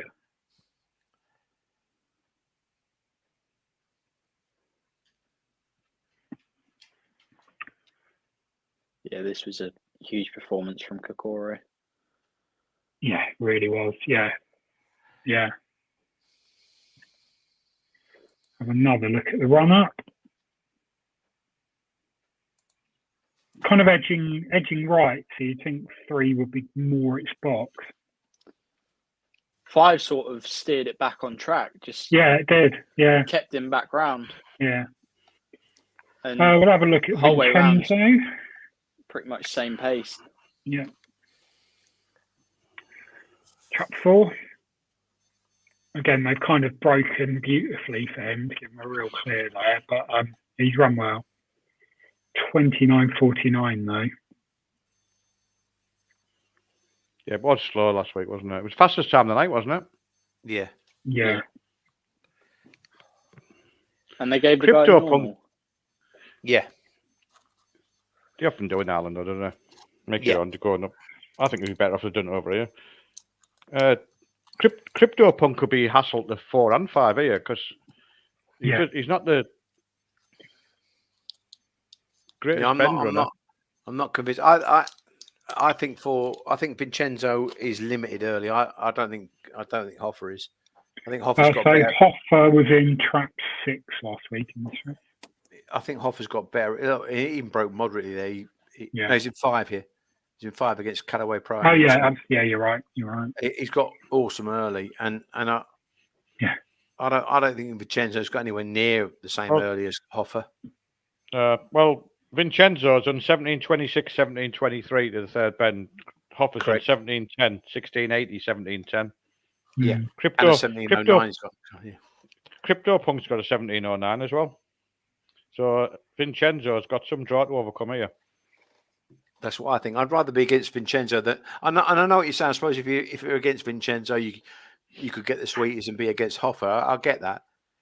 But I actually think, although as I say, he's a fast dog, and the fact that he's done the fastest time last week, I knew he's a fast dog anyway, so I don't need the clock to tell me that on that night, particularly against all those. But I do feel that he's got limited early pace. I'm not saying he's got no early pace. He's got limited early pace. Now you're getting deep into the competition here. Yeah. So, I actually think Crypto Punk is a negative for Vincenzo. Yeah. You have to look at what they ran against, don't you? Last week, he was odds on last week, wasn't he? And it was a weakish heat, wasn't it? So it probably made him look like he had better early than what he's actually got. How's the market looking, Pierre? Say again? How's the market looking? Well, you'll have to zoom in a bit there. I haven't got the eyes for that. Yeah, I was trying to bet him a place. That was the thing. I was trying to bet him a place, this dog, but I failed miserably. Which one, Brown or Masters? Brown. And actually, they've really good money for Hoodoo Brown. It was 12.10 this morning. Isn't it? Yeah. Which means I personally don't think he picked the blue if the blue leads him. I don't think he'll lead him though, Paul. That's what I'm saying in those videos. I don't think he will, mate. So anyway, back to Hoffer now, Tom. Hoffer is value. I do think so. Yeah, huge value at that price. Huge value. My bet's Hoffer and save on Crypto Punk in case Crypto Punk goes absolutely smash at the big prices. I know it's a short runner, but they usually be bothered behind. But Hoffer, that was a really good race he was in last week, and like you said, there's not as much. I think the only dog who can give him any grief to bend is 3. If that goes absolutely smash, if it doesn't, I think Hoffer could go around 2 or 3 and be 2 or 3 clear halfway, and then they're not going to pick him up, are they? No.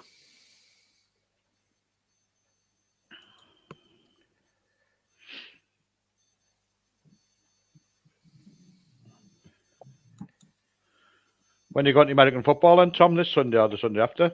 Sunday after. Yeah, looking forward to it. It's a good day out. Do you go and have the old barbecue in the car park and all that malarkey? Tailgating. Yeah. Yeah. Yeah, we do. You need to with the cost of beers in the stadium. I think it's about $18 for a beer. No. Which with the exchange rate, it's like 15 quid. That's fine for having one, but I'm not having one. So yeah, you need to get a few in. It's things like that where you just refuse. You just think to yourself, no wonder to do the tailgating then. So you're just getting enough. The only problem with that, isn't it, is you're there, you spend your time queuing up for the bog when you've had about 19 cans before you go in. Yeah, it's I mean, they do not mess about there. So last time I came, someone had put a generator so they could run the air fryer.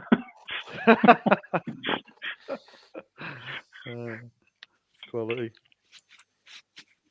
I've noticed on the American spot zone, the people when there's that thing on Twitter, the food and that for the different grounds and everything. Yeah. And you see like the Czech Republic where you get a pint and a burger for like £1, and then you look at like American, it's like $19 for a packet of fries and. It's outrageous. Yeah, it's not. Interesting. not a one for the drinking and eating man. No. No. Who's Steelers playing? I'm going to the Patriots game next week. It makes me feel better about going to York races now when I see them prices. Yeah. Yeah, too much. They're going in it. Hoffer's being backed in a little bit more. Yeah, it's even money now. There's good money for Hoodoo Brown, though. When you think he was double figures this morning. I would say it's too short now, but... Yeah, I tried to back him a place, but it didn't happen. Mm. Here we go then. Heat 2 of the 4th round of the Irish Greyhound Derby. Favourite here is the anti-post favourite, called Vanny Hoffy in track 5. Oh, gone. And away and racing, and Hoffer gets a smart start and roars into the first bend in front of Crypto Punk, who's going to turn second. Then comes Vincenzo. In behind these is Callaway Masters, Hoodoo Brown at the tail of the field. We've got Savannah Hero down the far side, and extending away now is Cooler Valley Hoffer. He's gone 4 or 5 lengths clear. He's blown the whistle here, and he has a really good cushion over a short runner in Crypto Punk in second spot. A race for the place is only now, as picking up in behind these is Callaway Masters up towards the line though. 5 wins it from 3, and it was close between Callaway Masters and Vincenzo for that qualifying spot. I think 4 might have got back up with the old angle there. 29.24, so the track's obviously okay. 16.88, by the way. Yeah, he done a 16.80 though, didn't he? Yeah, he did, but that's what I'm saying. He's backed that up. Paul, yeah. Do you know what I mean? Yeah. Last week the real deal. This dog, I swear. I think it was just a heavy gram that caught him out last week. Yeah. Yeah, it just shows how good the other dog is. I beat him, though. No dangers, and that's what I'm saying. That gives you the yardstick. The dog for dog gives you the yardstick. Callaway Pro-Am is a good dog, and yet I think Explosive Boy can match him. But we'll find out. And this is the beauty of this comp. Some very very quick dogs. And two put one to pay, didn't it? For the third bend, which was I thought possibly could happen, but. If I wasn't so greedy, I'd have just... Clumsy dog, isn't he? If I wasn't so greedy, I'd have done Crypto Punk for a place, but I can't help myself. I bet the winner. Punk's run a burster, by the way. He's running really, really well, the dog. Yeah. I bet them both. I bet them both. Nicked a few quid off the race, but 3 out of 4 so far. Profitable race. I can't complain. Definitely got one anti-post out there, though. It's a drop of the head, that, isn't it? 2 and 4 there. There was always a possibility they could spoil each other, though, wasn't there? But like you said, PL, the difference when you only have to look at the third bend sectionals, didn't you, to see that Vincenzo didn't have the early of 5, and he didn't have the early. Like you said, I thought 3 would be a nausea as well. But I think he might have got back up for 3rd. I think they'd probably be happy with that. It was close, yeah. He could have done. It's close, very close. But when you watch that race, you can't. If you put the race again next week, none of them are going to beat 5, are they? If you just right at the boxes, he like you said, he is a fast dog. Was there a time set on that though? Was there a time set for that race there for Hoffer's win? 29.24. Well, that was on the clock. Is that anything to go by? Well, last week he done 29.50 odd, didn't he? So. I mean, he has got a. Yeah, as you say, it was a slower track, and it was kind of he was tussling, wasn't he, more than anything else? Oh, yeah. Get loose, did he? He's just. Well, he's got that 29.13 and 29.24, which are probably the 2 fastest runs in the competition so far. Yeah. Yeah. With that early pace, he stays just by looking at them 2 times. He's going to take some beating, isn't he? And it was his early pace. It wasn't his trapping. It was his early pace. Yeah. He probably broke level with Vincenzo.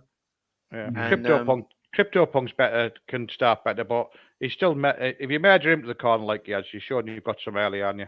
Because he is a quick dog to bend that Crypto Punk. Yeah. Yeah. Keith just put the times up there: 3:39 sectional, 16.88 third bend, 29.24 Hoffer. That is rapid. Yeah, 3:39 is a good bit, isn't it? Yeah. When he's up last week, they're done.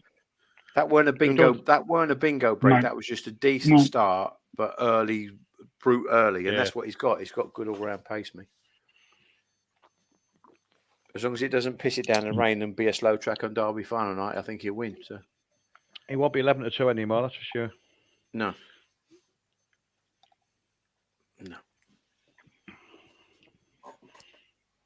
The Watcher, very good. Right, we've got a bit of time now, so probably this is Callum time, really, because you've got a new website, Callum. Yeah, I've set up a website called the Sporting Ace, which is associated with WordPress, and yeah, it's going all right at the moment.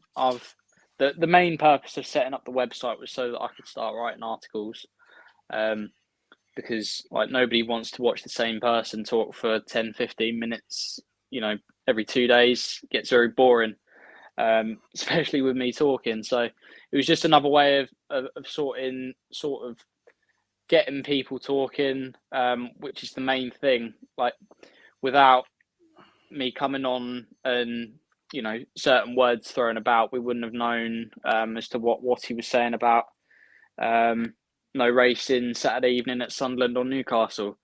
It's those type of things that I think are important to. I don't know how many times have you been down to the track and people have pulled up good ideas, talked about decent things that could probably influence the sport. And with that, I'm also following football on there, slowly trying to build into horse racing because myself, I'm not overly knowledgeable is probably the best word of horse racing in general, but I'm trying to learn, and that's the main part of it. Yeah. And I know quite a few people already for the dogs, and it's just something that I enjoy. Yeah, I think as there's a long lot as of other people enjoy it as well. That's even the main like thing. Paul here. He has a dabble on the horses, he has a dabble on the football.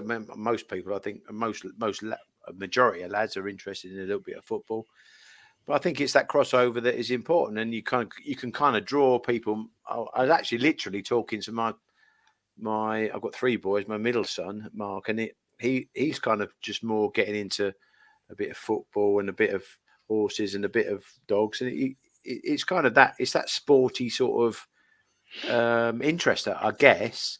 And I think the opinions are important. But I guess your background has come, with your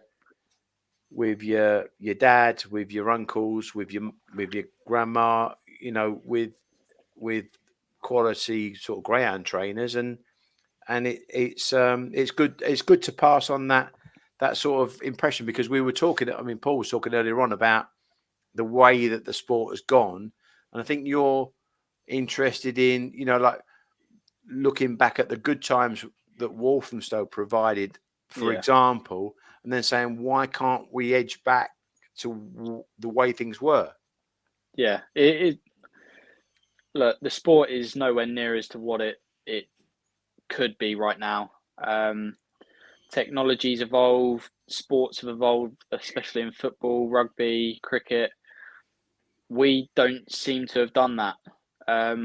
We're very much in the old age, and like when I do talk on Twitter, I do ramble on a fair bit, but it's when I do put posts out and I try and talk about certain things, the common response is that the sport's dying, and that is part of the true facts of it. But it's now like if we just sit back and keep talking about that, it stays the same. No, I Nothing agree changes, and if people pull together, there's no means as to why which I think, it can't be turned when you around. look at it as well, which is partly why I kind of even with Harry Finley, he wants to change. He's passionate. He wants to change the face of the sport. It's very, very difficult. We're banging our head against a brick wall with regards to what the tote is trying to do, and I think even with what Tom's idea with literally with what we're doing here on the Watchalong, it's just that little bit where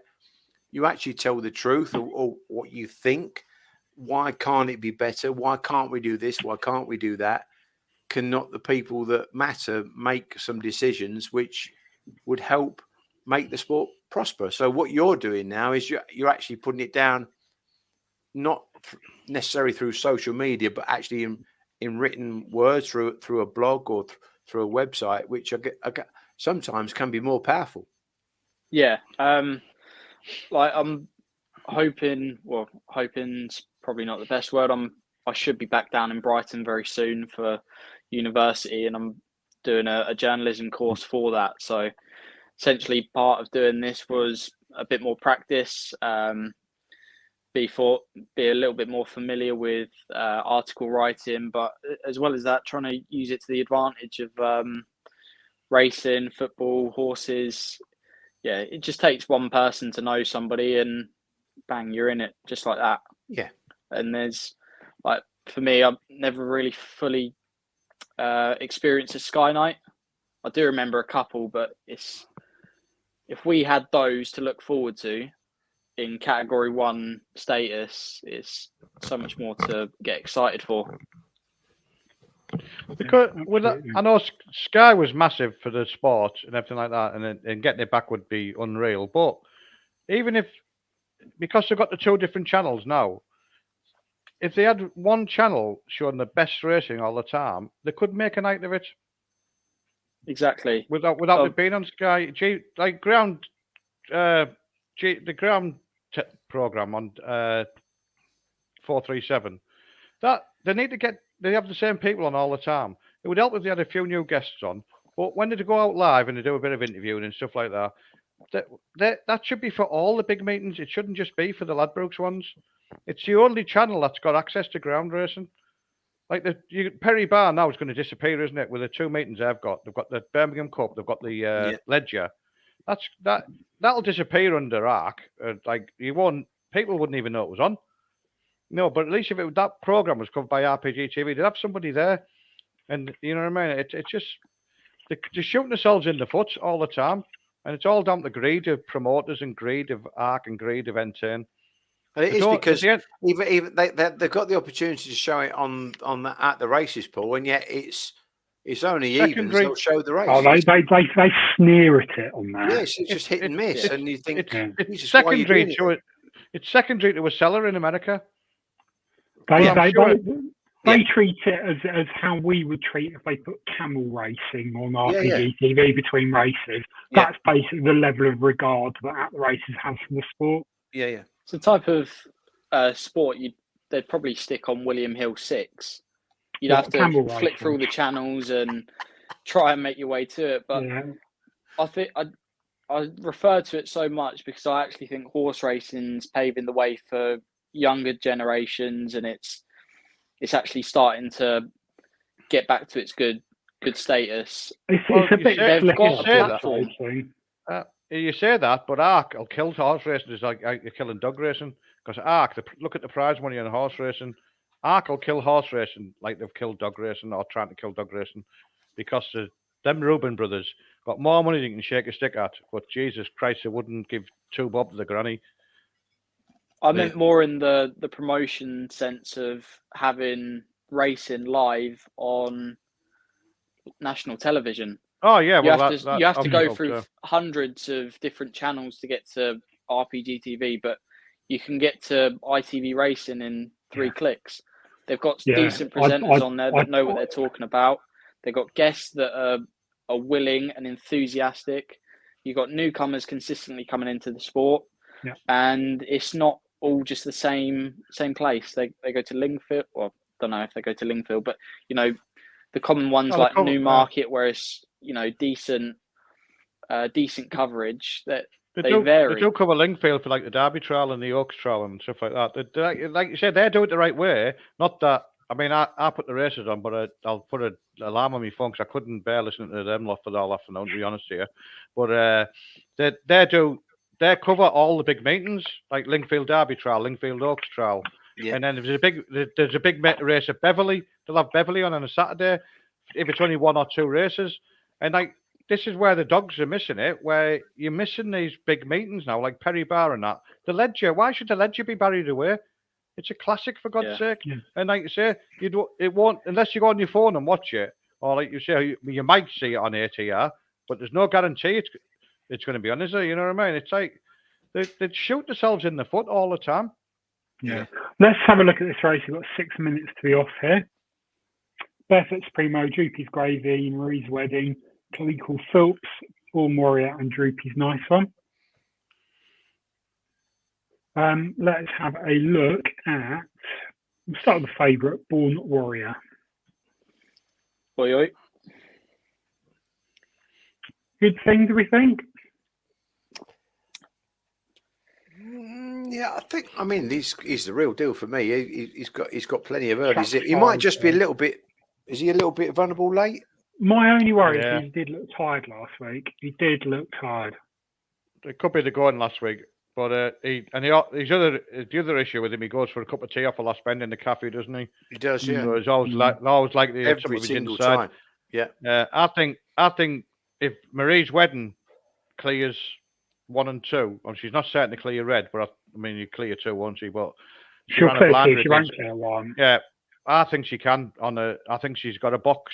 I think 9 to 2 is a massive price, and she picked up Born Warrior last week. Or she got a bit short of Born Warrior last week. Yeah. Let's have a look was at it? her race. Was it Bomber who was on last week saying she'd only been at the kennel for a few weeks and he expected to improve week on week? So I'll go along with that because I say she's got some unreal runs over the 480. She's in red in this race. 27.99 she's got in the car. Yeah, hasn't she? which she wouldn't. Yeah, that's your fastest time for a picture on this year, isn't it? She wouldn't want red, I don't think. I think she start better from 3, and if she goes round, she can go around a lot handier. But the problem for her is clearing 1. If she doesn't clear 1, 1's a bloody lump, isn't it? You know what I mean? She's in trouble. But at the prices, at the prices, I'd take a chance in there at 9 to 2. I'd back to the 9 to 2. So we'll have a quick look at the one. He's running out of track 3 here. He doesn't want 1, does he? No. Which done a hell of a which lot could of make which could make the race, like you say, for Born Warrior, just simply because if he can get loose, if he can clear him, he's favourite to lead, isn't he? And if he gets loose, 1 and 3 could come together, and then he'd be like the last race. They've gone up and then it's too late. But I just think Marie's wedding could start better from 3, and if she does, I think she's a big runner. I think she's a wrong price now. I think 9 to 2 is a massive price for her. Yeah, I think they. I mean, they are the obvious runners. 5, 3 and 1, 5, 1 and 3, probably in that sort of order. But I think Supremo is a dog that is a quick dog, and actually he does run off.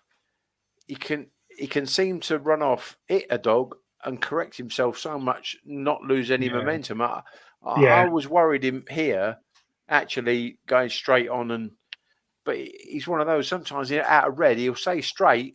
If he's got clear daylight, he'll just tuck in and he'll go. But where there's dogs around him, he seems to sort of panic and make mistakes. And he's a really difficult dog to weigh up. He's a fast dog. But could be just down to his size. He's just been a bit clumsy, couldn't it? And then you get knocked off balance, even if you are such a big dog. I think Droopy's Gravy's a good thing in 2 though. If you've seen the run versus Vincenzo. Yeah. The run it made between the 2nd and the 3rd bend. Yeah. I believe he checked at the 3rd, run up the back of the 5, and I think he was caught. Kelly Nesta went up round the side. He did. He's just got to fiddle his way around, Callum, without getting sort of knocked about. That's the thing. And obviously with Supremo inside him, it's a bit tricky. Yeah, he's definitely got pace, this dog, and as you say, he's probably one of them dogs that on an exchange you'll go ridiculous double figure price. Yeah. Well, he's 14 on the with the normal bookies, so I would reckon he'd be over 21. You would think. Maybe he's one for the place bet. 20. He's 26 on the machine, I think. The only thing I could see being a problem though is Supremo on his inside. Yeah. I can't see how anything clears Supremo really. I think Marie's wedding out to 3 could just go bingo. I've been wrong before, like. You having a bet, PL? I've not really got an inclination, I must admit, Tom. Stick the prices up. They're getting tougher and tougher by the round. Born Warriors on the drift. There you go. Try some of that. What we got? Born Warrior's doubled in price. Oh yeah, that's a silly price. Yeah, I think that's backable Oh, at that price. Or does Yeah, somebody silly. know something? Yeah, it's a silly price. It's too. Oh, then- Born Warrior takes its line early though. I mean, Nice One seems to keep getting up there for third, second, and even Yeah, first strong at a time. Sorry. If he runs strong- unscathed, Strong runner. Yeah, I've missed that. he could definitely be there. Hare's running. Blimey. And away and racing, and Born Warrior has come out the boxes and flies into the turn in front of Marie's Wedding, and Droopy's Nice One up on the outside. But the 5 Born Warrior has a 3-length lead over Marie's Wedding, who's a clear second now in front of Droopy's Nice One. Then in behind these comes Droopy's Gravy trying to make ground. And then we've got next in the field Kaliko Phelps and Barefoot Supremo at the back of the Get off the track. It is the 5. Get up. Born Go on, Supremo Marie. from Marie's Wedding, who's now launching a big challenge up towards the line. Marie's Wedding beginning to get up and got there. Marie's Wedding has beaten Born Warrior, and Droopy's Nice One kept on for third for Mert Leahy.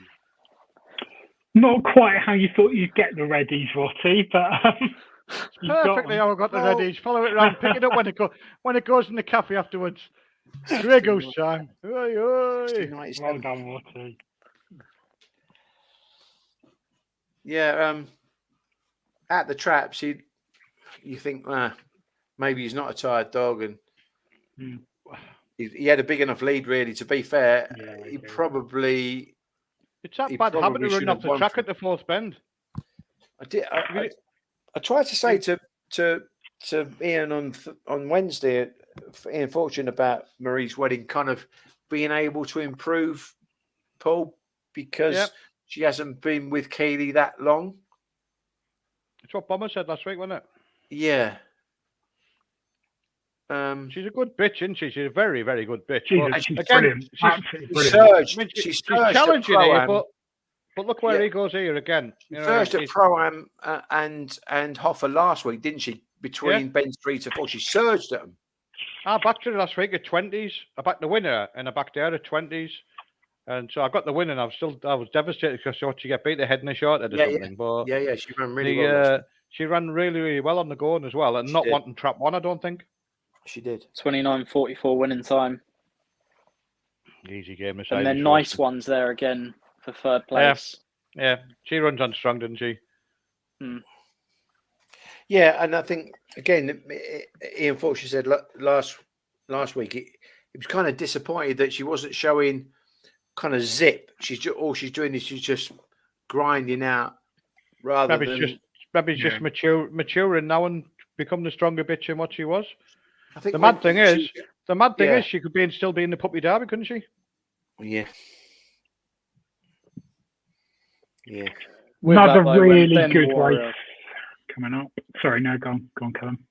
Well, when he comes off that third bend, it's almost like he goes sideways. Yeah, it does. He doesn't run forward at all. Yeah, Just that's the problem. And completely then starts to slow his stride and go again. And then he goes again, doesn't he? When he gets in the straight, Yeah. It's not just swinging. It's not gonna swinging ruin wide. It's not swinging wide and keeping up his gallop. He sort of drifts off, and then it's not until it's for like 20, 30 yards he drifts off, and it's not until he gets into the straight he starts driving and running again. And you can't do that against them dogs, can you? Especially after that lead he got. I didn't really see what happened to Supremo there, by the way. I know. It's just I don't never think he ran a good race. Missed the kick. Yeah. Yeah. Just missed it and followed him round. Just got in behind it, didn't really get in the race, yeah. Yeah. Lorraine said he moved off out of the boxes. Well, he was in the wrong box, wasn't he? That's what we said, didn't we? Yeah. Let's have a quick look at the videos for the next race. Explosive Boy, we will start with, who is running out of trap 2.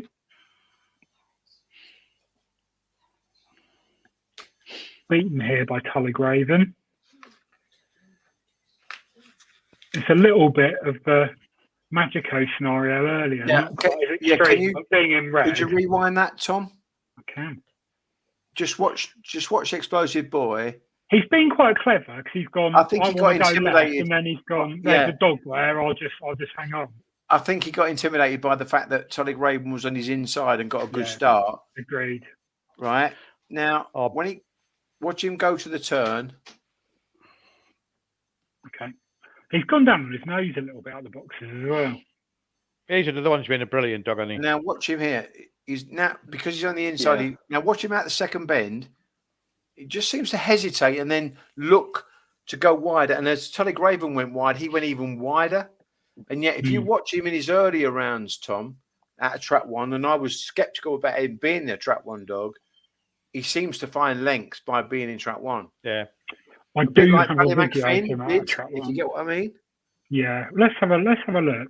If you can come away and hold your pitch, trap one's a mega draw and it's Shelbourne. Yes. It's like a mega draw toaster if you could, you know what I mean? Well, it's mega draw at any track really, isn't it? If you hold your pitch and get round, to be fair. They can't just... But if you watch I'm only trying because they're Derby dogs. Just watch him here. And he stays fairly tight to the rails. Yeah, he does. Very tight. Right? Very Now, tight. As he comes out here, now watch him out the second bend and now watch him go. Now he's got his clear tail on his own. Now he goes. Now, I just think that again, and that now you know I can't remember the dog on his outside there, the two, but he's kicked again. Look, watch him run away in the closing stages. I just think track one for Explosive Boy. Actually, now you know again. I think it's a big advantage for him. So with that, he's doing another 29.40. Does that win the race? It does against anything except Callaway Pro-Am, who we'll have a look at now. Round 3, race 6, track 2. I mean, that's a lovely picture, Explosive Boy, that Pro-Am's leaving there. But with the Explosive Boy on his inside, is he really going to beat him to the bend? Being in trap 3. He's a nice, strong dog. He's improving with every run. Underrated. People haven't given this dog enough respect for what he's done through this competition. There was nothing to base him off of, really. And he's beaten Clona Blue, beaten Bocco's Budsit, beaten Kaulavani Hoffa. I mean, that is a decent CV. Yeah. And coming off that fourth bend with Pro-Am, he actually probably lost about a length and he came again between the sandwich of 5, 2 and 1. Yeah.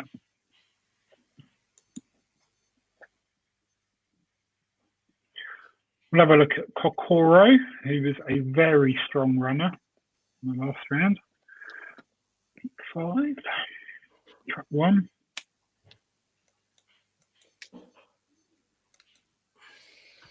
How many lengths behind there? 5 lengths? 4 or 5 lengths? Oh, mate. Checked up. What were we there? 7, 8 lengths? She is an incredible... How's she won from there? She's like a Rizzler Blue at Sunderland. Yeah. Except she didn't really give up those extra lengths. She's better than that, Cal. That's the thing. She's better than that. And the thing is, she's just, I think she'd be nearly unbeatable over 6 pence. I just think she's incredible. Agreed. Incredible. Agreed. I mean, the thing is here, she's going to be behind 2 very, very strong dogs in the shape of Explosive Boy and Callaway Pro. I mean, she's not going to lead them in a month of Sundays. Right. So she's going to need to bide her time and get a clear passage and drop on the fence and hope there's a bit of cuddling from Anna Bailey and Bullet from a Gun who've got a fair deal of early pace on their outside, you know. So she, we spoke about this and Ian Fortune and I both agreed that the connection would take third now. But she's one of those where she gets in with good dogs. She just seems to run even better because she's just so classy. And she's just got so much stamina. So if you do get vulnerability with the likes of a Born Warrior, I don't know whether you could put Hoffa into that. She is going to start roaring off the last bend and putting dogs under pressure. Yeah. That run last week was just a wonderful to watch, wasn't it? I mean, she's last at the second bend. She's virtually last off her last bend and comes roaring past them all. But if you go by times alone, she might struggle tonight. But if dogs come together, like you said, PL, there's the opportunity, she'll take it, won't she? You know? Yeah. Well, you She's don't just got see a it. horrible draw between Explosive Boy and Callaway Pro-Am. I don't think it's any difference to her because I think she's not going to be anywhere near. No, them I anyway. don't either. Yeah. I agree. I don't think She- she got zero early, so she I- was just by the time. Actually, you think- don't want to smashing out and actually being there at the bend. No. That's Yeah. the worst thing. I think if Explosive Boy goes bingo and leads, she'll qualify. If Crafty Pro-Am goes bingo and leads and Explosive Boy goes behind, then she might be struggling if one of the others gets loose, But if Explosive Boy leads, I think she'll definitely qualify. Yeah, spec on it. I don't think. If it's because he'll lead and win. He won't get back run. Yeah, that's what I'm saying. Yeah, and Callaway I don't think he'll back run him. So no, so I think then the race sort of sits a bit better for her then. yeah. Is this the dog you were offered in this race, Tom? Could Yeah. Anna Bailey will you, watch the video and be sad for a bit. well, could it have been a D-Star Lord Syndicate? And that we're all open again. Could well have been. Like, yeah. I think this was Track around when forward, Inky went out. I think this was around when Inky went out, when we Matt spent about a month going back and forward to Ireland on ferries with Darren. Yeah, it was Good good bit times. of crack, wasn't it? Oh, brilliant! I think we went to every round bar in the semi-final. I think it was, but and on the ferries and that, going with Darren and everything, it was great. Yeah. How Matt managed to keep awake driving back on a Saturday morning and not killing us on the motorway was a bonus as well. But because I definitely, if I was driving, I wouldn't have kept awake. That trip over in the van, I'd done it in the van with Darren to Ireland, Carol Weatherall's Kennels. It is a brutal trip. Well, me and Matt were going in the car and then leaving the car in the car park at Holyhead or where was it? Well, not whatever they call it. It is Holyhead. Yeah. And meeting we were meeting Darren at the track and then jumping in with him on the way back. Feeding the dogs, staying for the draw, feeding the dogs on the way back to the ferry. Sat in the freezing cold room at about 3 a.m. or whatever, and the ferry changed up.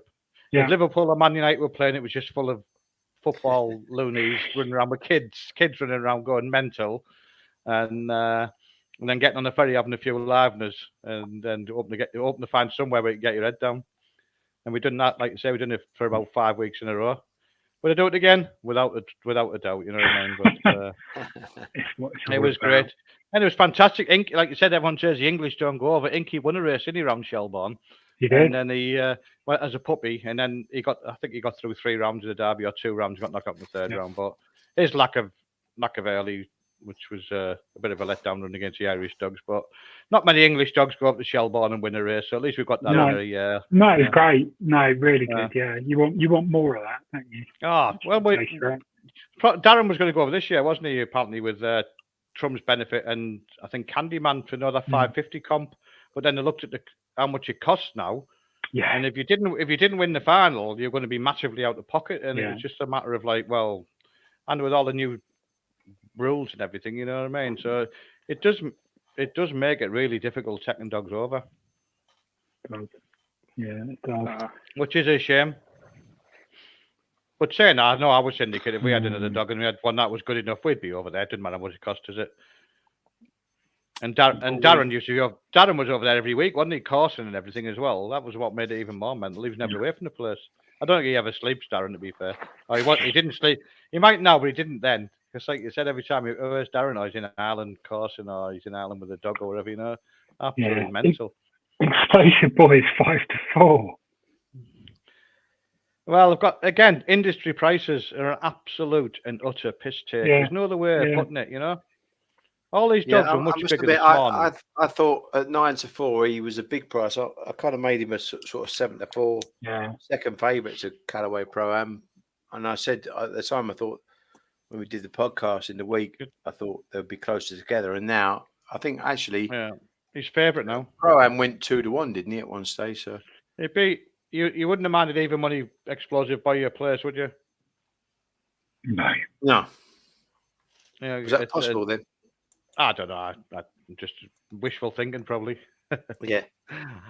Well, I do like this Pro-Am dog. The Pro-Am dog would be a good dog for 480s round here, wouldn't he? He's got some early boat about him and everything. I think he stays though. Paul, I really think he stays. No, I think he stays all right, mate. I think he's got good all-round gears. I think, and actually, was I right in saying, Tom, that Aston said that he is more impressive now because of that, because of what Hoffa's done and Marisa's done. Yeah, Both I would agree with that. Yeah, I would agree with that. So, well, they've said the form's in the book, isn't it? He's 3.15 now as well. And you'd have to think if he does it right at the boxes, he's going to lead, isn't he? Yeah. Surely. Well, Callaway Pro-Am is a faster dog than Explosive Boy, I would say. If you ran them in solos from these tracks around here, that's how they would be. Explosive Boy has got a very nice draw on the rail inside Crafty Kokoro, but Callaway Pro-Am has an unbelievable CV track record. Lightly raced and had 11 races, has beaten Clone of Blue. Oh yeah. Beat proper dogs, Bucker's Budget, Cordovani Hoffa. I think this is a decent price. So do I. This is a decent price. He's 2-1 on the machine. I tried to back Explosive Boy at 2-1, dropped him down to 7-4, got peanuts matched. Yeah. But you're right now, the price dictate that I made Pro-Am 11-10 and he's now 2-1. Yeah, so exactly the same. Go the other way. I think we've got a nifty on this. Did you do the trap challenge bet then, PL? Yeah. Yeah, you're 3-1 up at the minute then. Yeah. So at least if you back Pro-Am and Explosive Boy wins, it's sort of a bit of a consolation. Yeah. So what? Bogger Hunter won, Velasco won. Yeah, you got 3 winners. 3-1 at the minute. Yeah. All right. Okay. Yeah. So it's not too bad then. One more, I think that'll be it, won't it? And it's interesting because even I suppose to a certain extent you can't discount Bullet from a Gun leading on the outside. Yeah, them guys who have Bullet a Gun, I think have had a right ride with him. Like he's got fantastic early, hasn't he? He's run. But saying that, when you look at it last week, Pro-Am done 17-10, he done 17-28, and you look at Bullet from a Gun last week, you think he went bingo and done everything right. And did 17-28. You know what I mean? He can't back run Pro-Am, can he? So no. He's done a 17-01 and a 17-10 Pro-Am. And Clone of Blue's not a great breaker and kind of going to move in from where he is. And Bailey's a back stay straight, yeah. Oh, Explosive Boy's in a 17-14, man, but in the second round. But he was even on that night, he was nearly 2 lengths behind Pro-Am. Pro-Am done a 17-01 that night. Yeah. So it's got to be on the. It's whether, and you're right.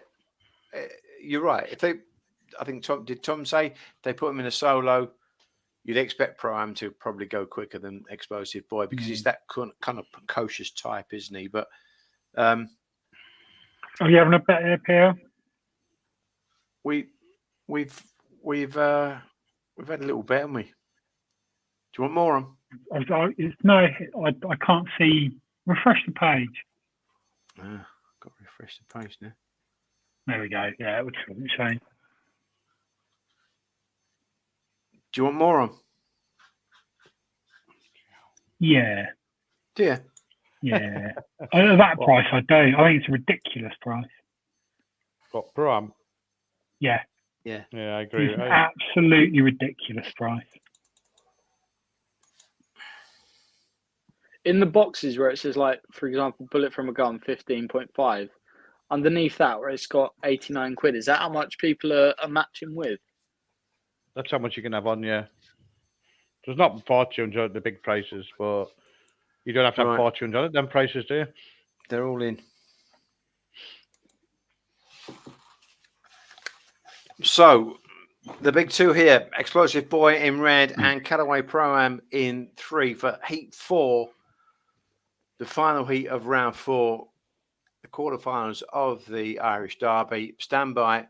Hare approaches the traps. And away and racing. And 3 Callaway Pro-Am has led Coming up. easily into the turn and he's kicked on here. This young contender's gone on at the back of the pack. 5 and 6 are coming together. 5 and 4 it was at the back of the pack coming together. And 3 down the far side. Callaway Pro-Am with a 4-length lead over Bullet from a Gun in second spot. Then behind these comes Crafty Kokoro looking to stay on. And Explosive Boy back in 4th spot up towards the line. It's 3 all out from 2 and 2 has come through. Crafty Kokoro has got up in the shadows of the post to come and claim Callaway Pro-Am. What a bitch she is.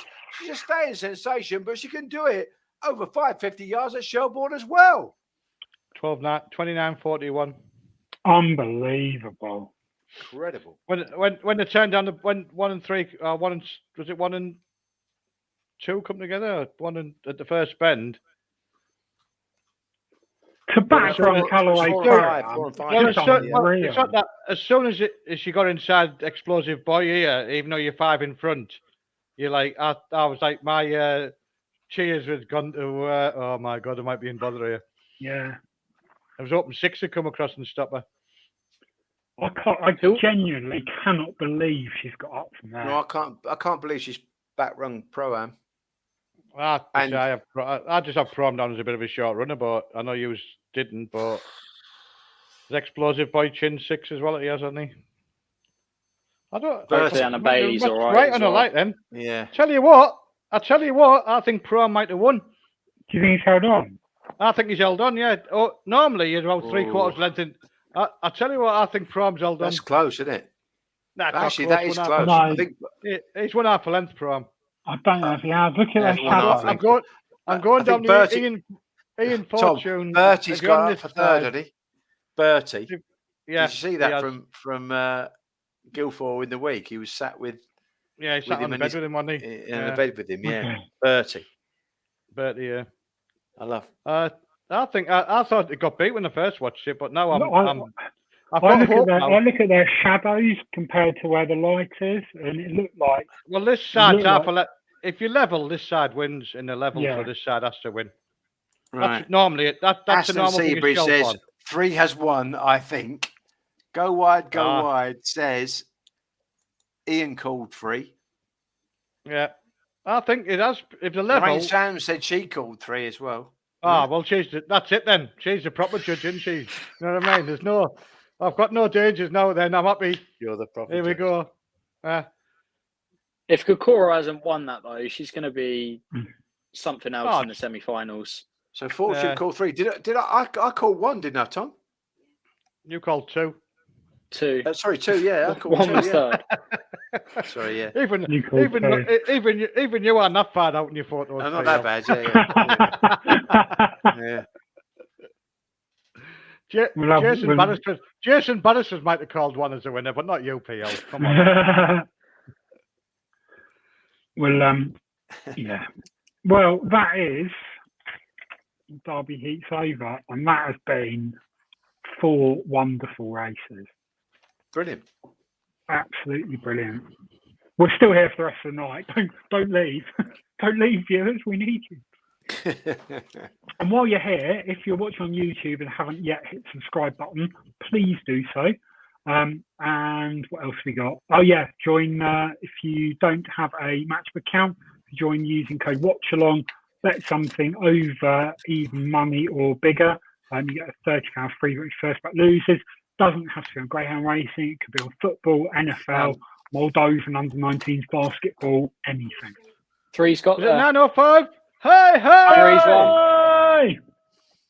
Never in doubt. Tom, was that one for the good guys? One for the good guys. So I've just realised I bet all 4 winners of this quarterfinals, but I didn't have no multi-bet, which is about sums up my thing at the moment. If I'm betting in buttons on singles, I can get winners. As soon as I put a multi-bet, they go down the drain as fast as, you know what I mean. Well, hey-ho, I'll check what I've got. So I reckon with the right draw, Pro-Am wins the Derby. Oh, that's a big shout. Well, he beat Hoffer. He was a bit behind Hoffer tonight. He was a bit behind Hoffer tonight, time-wise. He just does what he needs to do. On a slower track, then, do you reckon he'll beat Hoffer? On a slow track, have a slow track, and Kokoro comes into the mix, isn't she? Yeah. Yeah. Easily. Yeah. Especially if if you end up with a final with like Hoffer, Pro-Am, Marie's, something like that, all these early pace dogs, you know. Yeah. And like you said, they're all them early pace dogs can't win, can they? The ones that don't lead are out of it. And then as long as Kokoro gets a clear run, she's a danger to everything, isn't she? Yeah. Unbelievable run tonight again. I mean, she's gone past Explosive Boys if he stood still down the back. How's the profit and loss looking, PL? Hit the refresh button. Right. 653. Not bad. Not bad. I've got enough for a leg of mince tomorrow now after I've been to kennels. That's it. It's only showing 5:30 on there. Sorry? In fact, have you got another screen open? Yeah. Oh, actually, don't put your personal one up. Don't put your Doncaster one up, PL. Lorraine might see it. I think you're sharing the wrong screen. So yeah, I think you put your own screen up, and Lorraine seeing you put Doncaster wins. You're in trouble now, mate.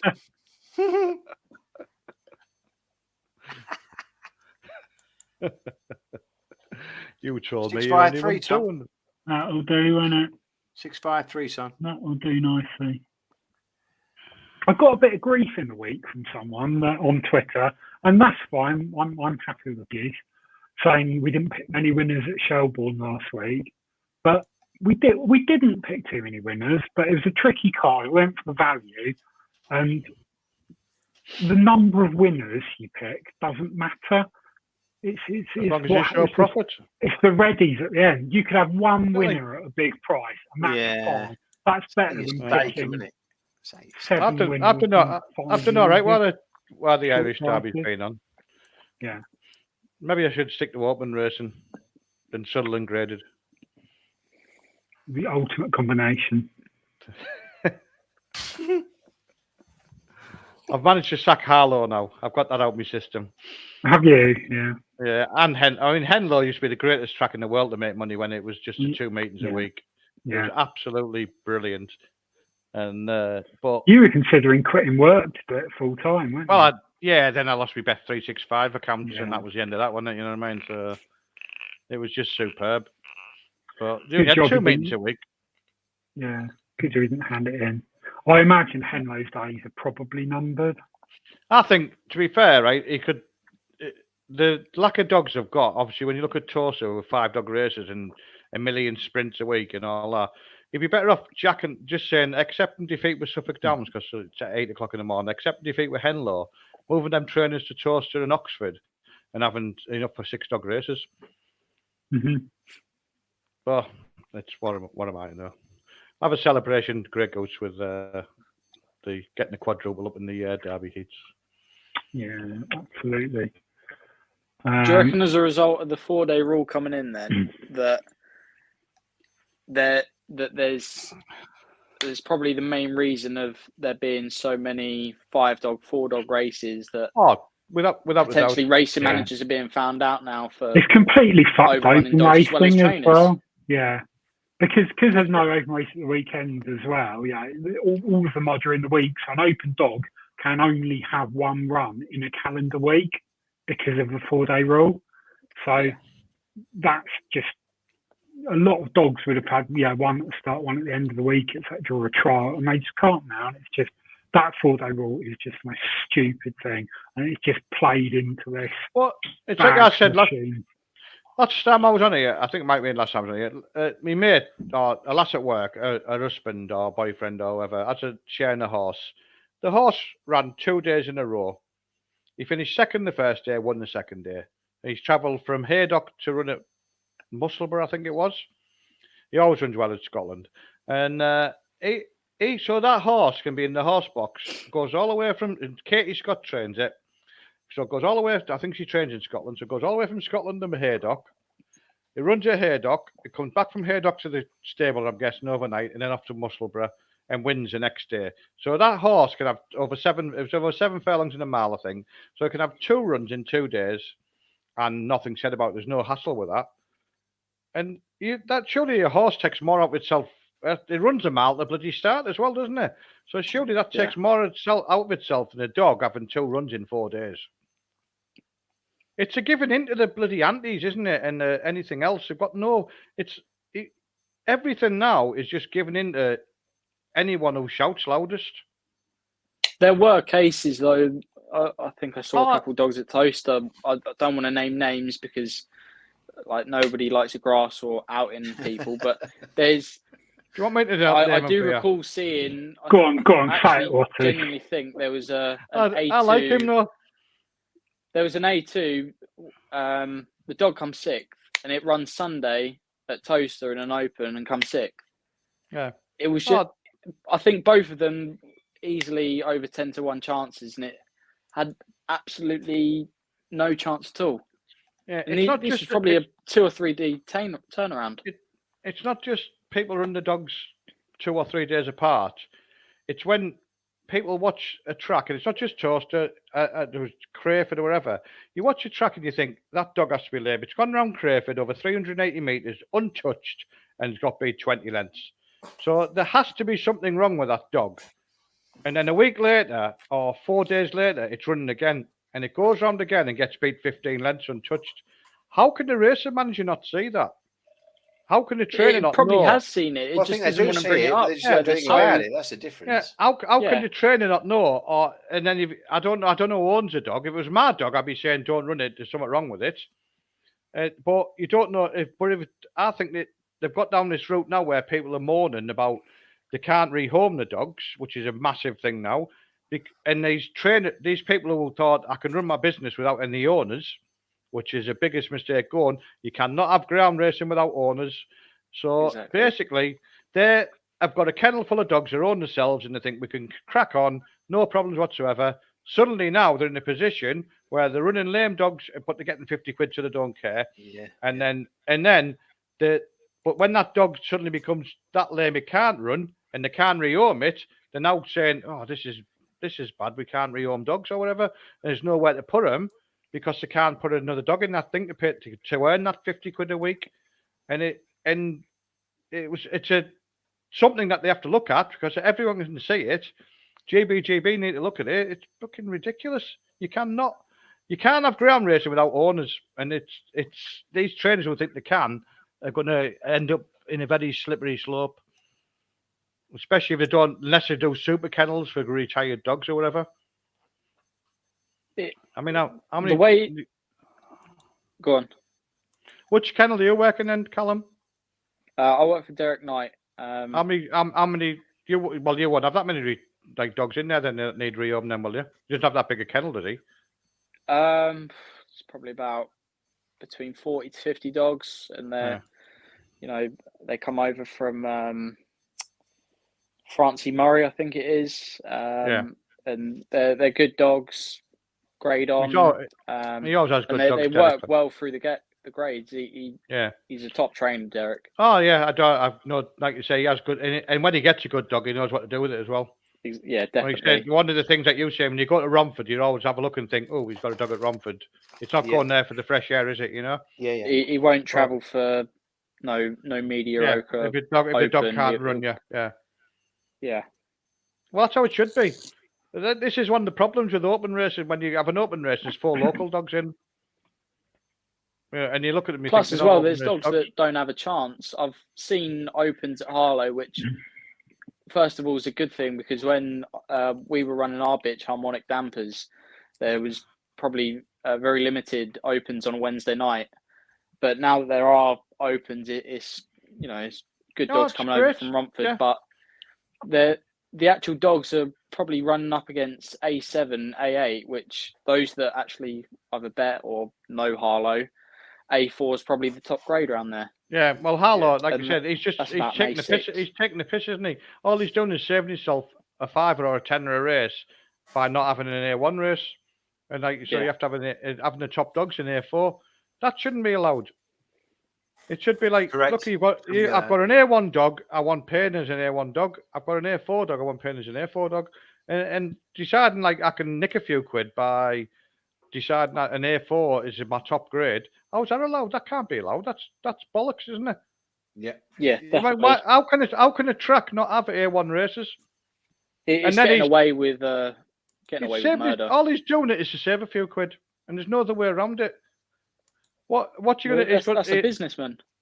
Yeah, what you gonna do with the Valley? How's that gonna work when he goes there?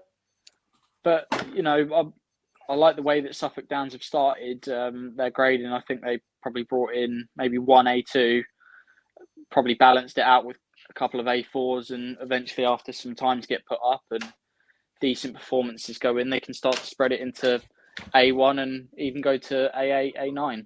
Yeah, well, that's how it should be. But the only thing with Suffolk Down is that ever since they've opened, they've never had a 590 or something going to do. I've seen the picture put up about. I've seen a picture put up about 50. Is it 550? I've seen the picture put up about 3 months ago of a set of traps saying the 550 traps have arrived.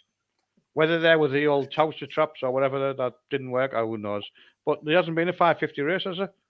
No. 3 minutes to be off to the next. Sorry, what we can come back to this.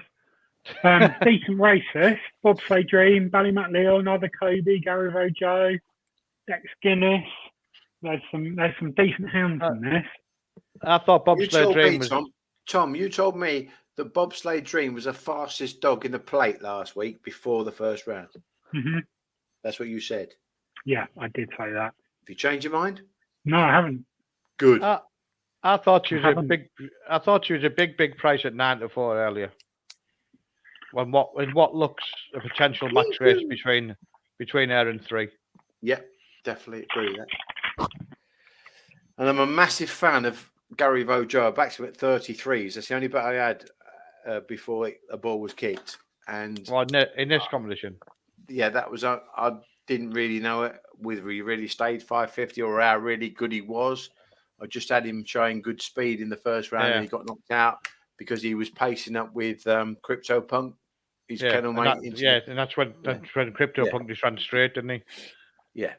So the problem is he's got the Kobe to clear now, hasn't he? Exactly. And but I only bet him because he was 33 to 1. Wrong price. He had speed. So, well, you take third place one and get a better draw than you can get through, can you? But then what I did was I got stuck into Bobsleigh Dream at 12s after the first round because I thought she took off, and Tom's voice was just echoing in my ear when we did a preview pre-comp, and he said Bobsleigh Dream is the fastest dog in the race. It's the fastest dog in the race. It's the fastest dog, and she had track 4 and she just took off. The thing about Bobsleigh Dream is she doesn't have to lead, does she? Not at all. There's a lot of dogs, if they don't lead, they're not going to win. But she can, and she keep qualifying if she gets a clear run. So the chances are, if she gets a clear run in all the rounds to the final, she will be in the final. First 3, no danger, and she's not going to be 12 to 1 in the final, is she? No. That's how we look at things anti-post for me.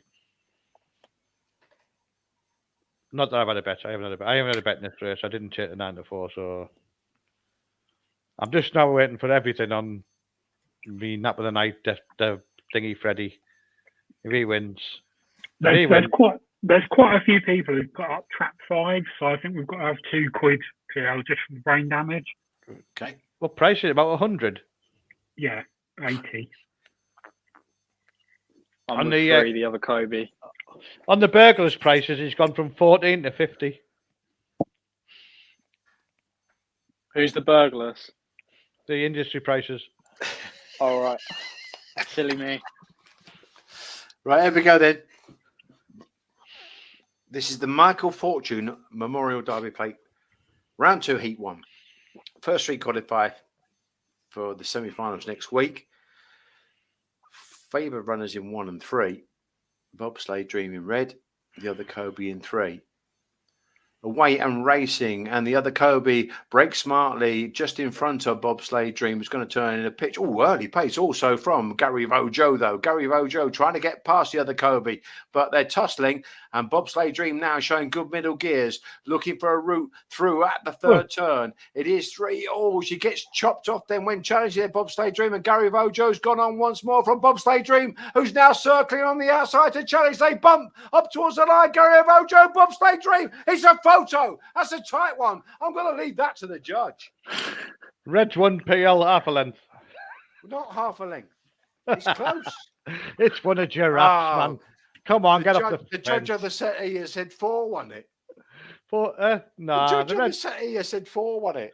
Nah, the Reds won half a length. No danger. Ooh. It's getting The late shadow tonight now. shows one. That was what you call incidental. That wasn't it? There was lots of incidental points there. A good result for you, PL, though. He flew, didn't he, Joe? If he hadn't got the whack at the bend, he'd have won, wouldn't he? That's how we have to look at it. He got definitely the pass. Crowded that second although bend. saying that, if the Red hadn't got stopped at the third bench, he'd have won, I suppose, afterwards. But that's always going to be the problem, isn't it? Oh yeah, without a doubt, yeah. And that was always a problem because you knew the other Kobe was going to be sitting on the fence as well. Yeah.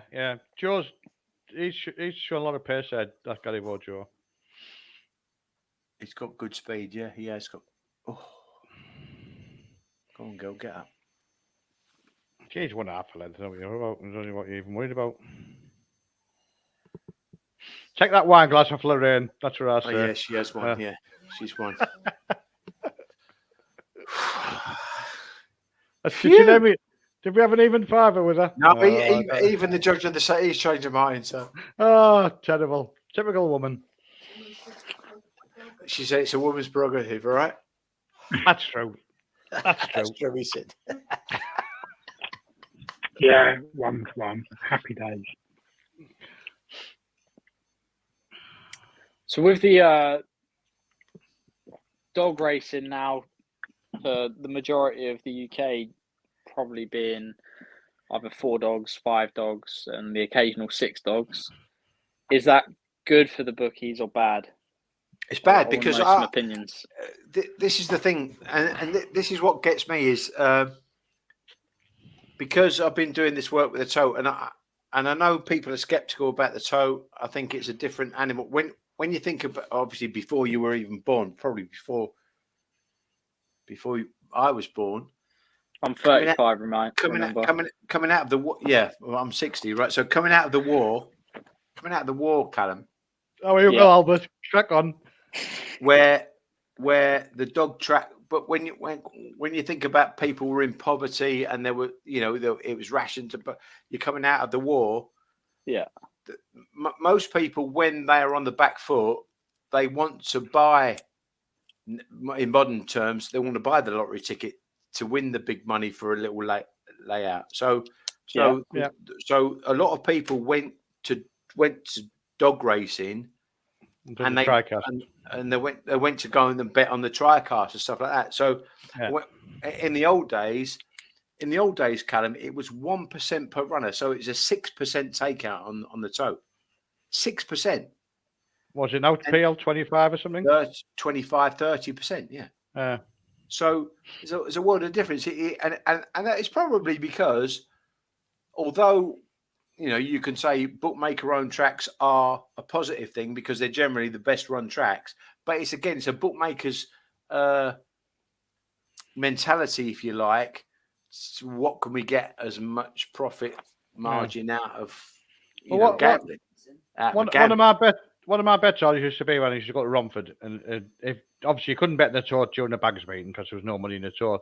But if you did go on a Friday night or a Saturday night when it was mobbed, is to do a dog to be second and third to the field. That was a big price that you think he'd run on. He's a dog that'll finish second or third. He won't win, but there's 4 front runners. They all can't win, and you hope then that the big price dog won, and you could get a £200-300 TriCast, wouldn't you? And it's still the same now. I often go on Betfair and do a dog to be second to the field, and I think at big prices that's another way of going. Bad news, Gary Joe won. Oh, I did see that. People were saying 4 got up. Yeah. You're kidding me. Everyone's saying Lorraine's a judge. Oh, that's bad news. I bow down to her. Lorraine's correct. Again. Oh, well. And she changed her mind. Yeah. Had it both ways. Had it both ways. Couldn't be wrong. I can't believe that. Now, while I was at the room, did I hear you're 35, Callum? No, I'm not. I was going to say. I can't even grow stubble or any facial hair. That would have made us the same age. My paper round was both ways uphill in Aleppo. You were not 35, Tom. Give over. I am. This You is Pierre probably winning the had shot too for many that one as beers well. if you think Well, I'm 35. You know, How that was, did it? that was a bad one. Oh, PL, there's a big surveyors event going on at the end of the year. Do you fancy going? We're getting the table. Do you fancy it? A what? We don't bring professionalism into this arena. There's a Young Surveyor of the Year event coming up at the end of the year at the Royal Lancaster, you know, where they have the dog thing. And we're all going to go and support Tom and turn up unannounced and wreck the gaff. But you're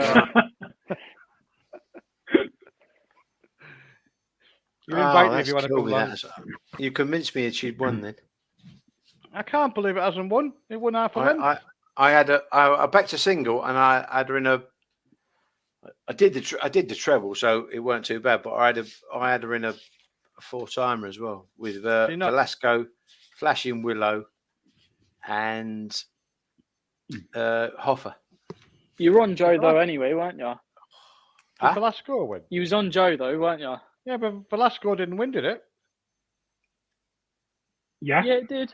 Yeah, Velasco that was one of the Velasco, not one that got up. Yeah, not the one dog. Oh, not Owens. not Owens sprint. Yeah, you mean Vincenzo? I'm getting. Yeah, all right. Yeah.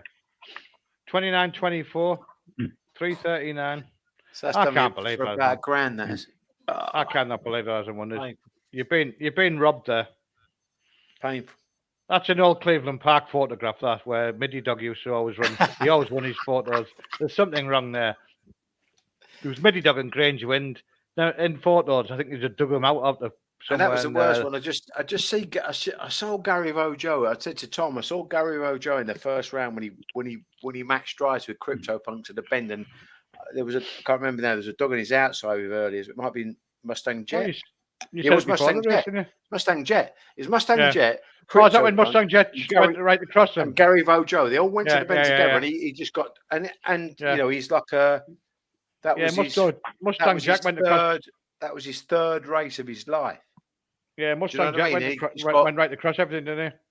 And I said to Buckley, I said, so I spotted a dog. I said, Gary Rojo, what do you think of him? He said, yeah, he's good, but he's not top class. And I went, well. You wouldn't mind having him, would you? Yeah, exactly. He said, I think he said he wouldn't be for sale, but. Yeah, and Galloping Sydney is another dog that I like out of Graham's kennel as well. But yeah, so I backed him at 33s for the comp. Thinking after the first round, I don't know whether I've done right, I've done wrong still, and yet now you think, well, it weren't too sad, was it? Because without a doubt, he's beat the other Cobe, so he's gone showed great early there. I can't believe that hasn't won that. I thought I'd won half a length. No. I'd be devastated if I wanted that for a bet. I know I've got my vodka eyes on now, but I thought that I'd won. Jesus. Aston says that Callum could pass as my son. Shocking. That's always tricks I can America. whine and cry on a plane for about 8 hours. I'll be there. Send a complaint into Mr. Fortune about the photo ads. The baby did well on the plane, actually. In fact, it was probably the happiest day of his entire life.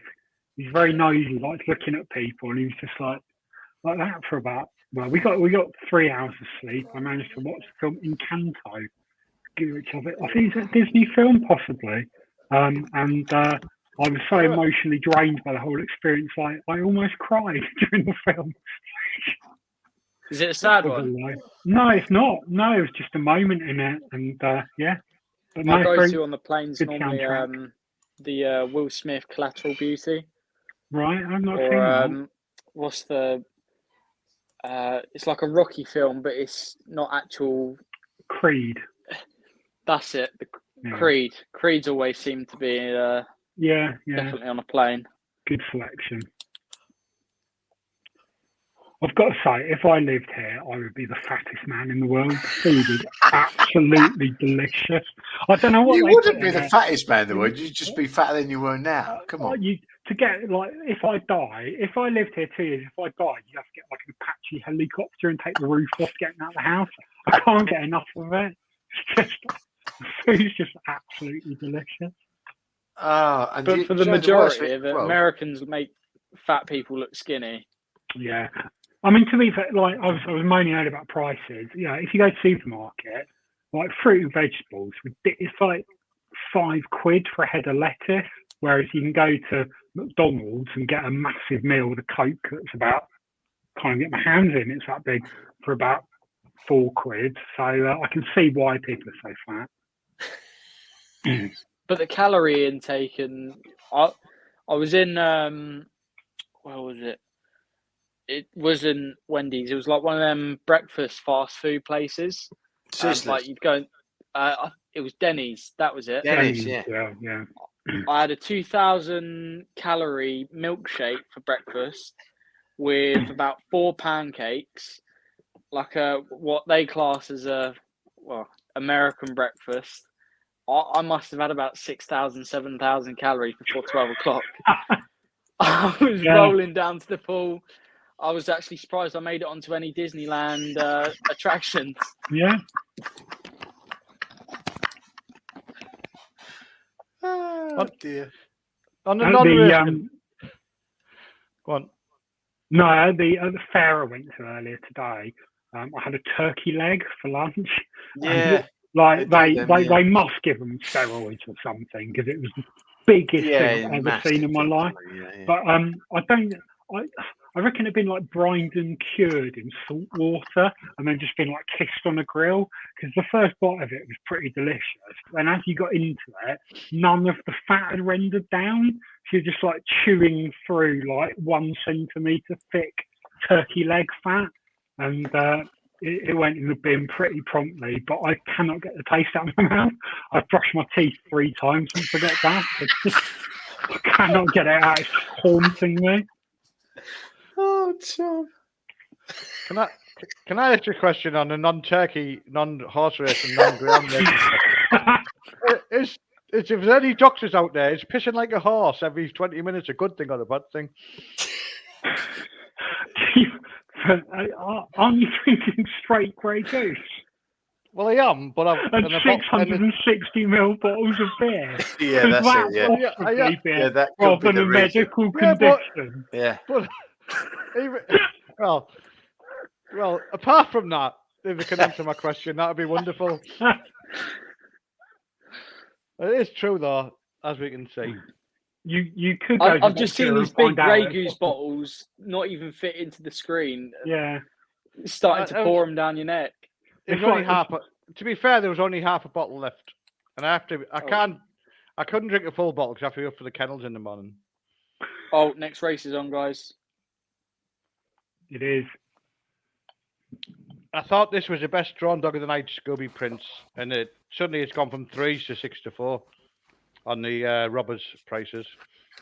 I liked Well Met, but I think it wasn't a strong selection by any stretch. Well, he beat Scooby. I really fancied Well Met. He beat Scooby Prince fair and square last week, but like I said, I just think Scooby Prince might have the draw of all draws here. Paul Wing, he knows he's getting carried away. Next race, guys. Cheers, Paul. Yeah. Thank you for. Are they actually in traps yet? I don't know. I've literally just got the podium on my screen. Yeah, I've just got that still image. Yeah. Well, Tom's turkey. I might be behind a little bit. Yeah, for me, this was a race to leave alone, but I just thought Scooby Prince had the draw of all draws. Mm-hmm. Can't clear Well Met though, can he? Oh, Well Met will go. Yeah, but Well Met's going to go inside, isn't he? He might get. But Scooby Prince couldn't clear it when they went last week. So how can he clear it this week? Because Emily's Jet's going to nose Well Met. Right. Okay. Yeah, that could be a scenario. Which leads me to my theory that Ballymac-Drama's got an awesome draw up on the inside. I can't argue with that. Like that. So I can't argue with that. That's what I've done. I bet one to say 5, Tom. I can't see that. Right. I'm still waiting to see. Why not? I'm still waiting to see the photo of the last race from Shelbourne because, like you said, they don't post them, do they? Yeah, I'm not surprised. Red fuckers. That definitely. Let's say that out loud. No. Sorry about that. If you just click on the main screen, Pierre, click on where it says Ballymac Drama. There we go. Sorry. You're forgiven. That's why then. Get the apprentice on the job. You know what? I think that's a nice portfolio for this race. Get out of it! No! Go on, you. Go on. On your bike, you American twat. I think it's a very strong portfolio. Go and buy some shampoo. P word. You can't say the P word. What is going? Why are they just showing the podium? But the cameraman's gone for a P. He's got the same problem as me.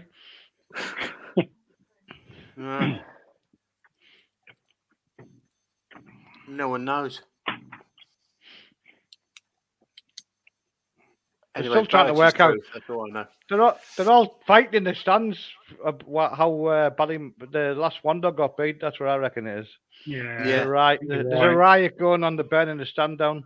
I feel sick. That's what would happen in the good old days of Cleveland Park, and hey ho. Ali McFinn, Marie's Wedding, Skywalker Barry, Born Warrior, Gort Kelly Nesta, Droopy's Nice One, Kulavani Hoffer, Callaway Pro-Am, Crypto Punk, Crafty Kokoro, and Vincenzo and Explosive Boy. It's a good derby, isn't it? Very good derby. Very good derby. It's always good to go upstairs and into the clouds and sit there waiting for them to do the draw. Get your free sandwich.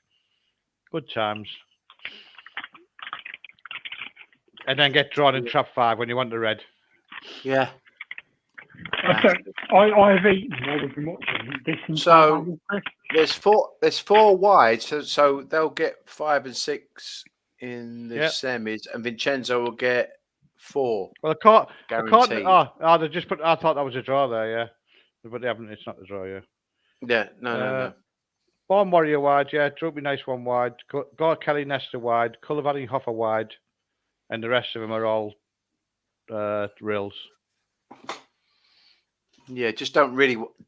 Ideally, don't want Hoffer and Born Warrior drawn together. Has the draw been made yet? No, they always do it after last race. No. Go upstairs, sit. Anyone can go. The good thing is as well, they do it upstairs in the room upstairs at Shelbourne. If they still do it the same as when I was there, you go upstairs. They do and everyone's there, and they do the draw in front of everybody, which is that's how it should be for Cat 1 competitions. Mm-hmm. And I can't believe they do the draws here behind closed doors, balls it up, and then do it again. You know what I mean? It's like do it in front of people. After I could understand the first round when you got guards and everything else, but is it after the first round the guards go out the window? So basically, all you have to do is draw your rails, middles, and wides, and then it still has to go somewhere else to be done. It's we got movement. It's a dark ages. Slight delay to put on the TV there, saying slight delay Shelbourne. I can see the traps though. That's a good sign. Except they're not out. Yeah, there's still just a bit of variety. Yeah, they've not even. The last one dog, like you say, was 94 to 5 to 4, and 1/2 a length and got chinned. There's riots on the track. That's what I reckon it is. In a friendly Shelbourne manner. I still can't believe we got beat there. I thought 1/2 a length. I cannot believe it's got beat. I mean, that looked like it won further than Callaway Pro-Am, didn't it? Yeah. To be fair. I mean, I thought Callaway Pro-Am, first watch, you said watch one I'd have picked the Kokoro. When I watched your replay, I thought, I'm all right. I think we're level, so we've won. That looked like it won a neck, and it's on the outside. How was it not won? They're going straight to traps. Have you got inside thing there? You're getting the Ian Fortune chat there to Pittsburgh. He's there. It's on the TV. I'm watching Traps are moving. There's no dogs though. There's just traps. How do you know they're going to run people?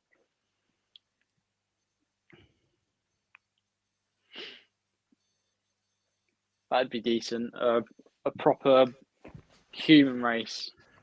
All the racing managers go against each other.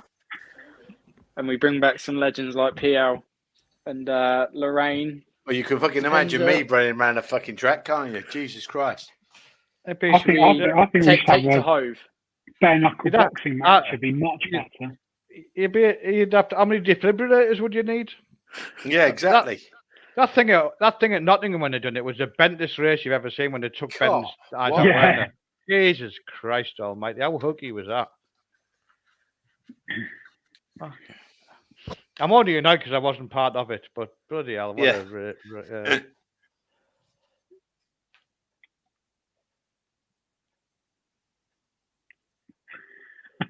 Craig Day says PL off 300 metres. Well, it depends, doesn't it? What's at the other end? If there's 6 cans of Stella, he might stay 400 metres. Yeah. Look. Loading. Right, they're going in. There's the portfolio, 1 and 5. Ah, Tom, stop. Yeah, There we go then. This This is heat 2 of the second round of the Michael Fortune Memorial Derby. Gooby. Hare approaches.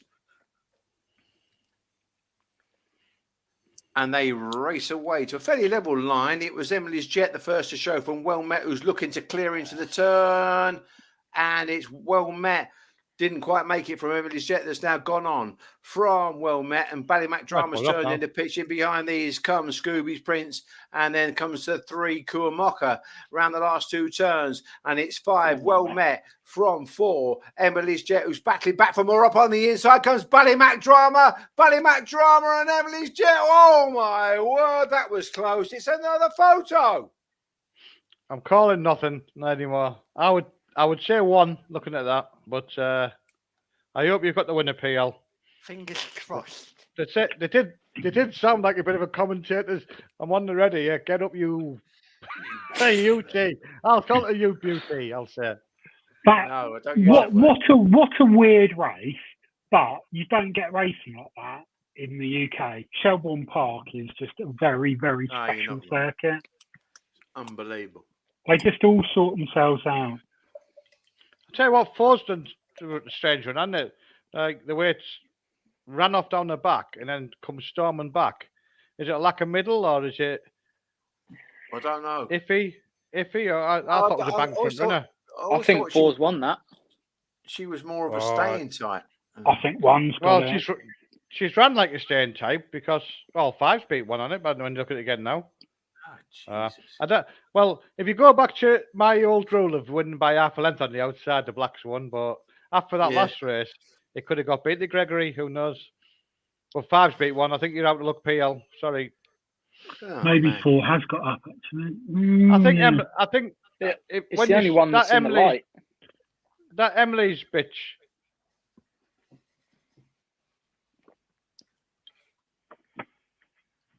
Is he frozen? Yeah. He's frozen. Or he's just in a paralysis state from all those beers. The Grey Goose. His name isn't Rio. He doesn't care to stand. The line of fuse might result in the bang, pepper, bang. Oh. I bet you look good on the dance floor.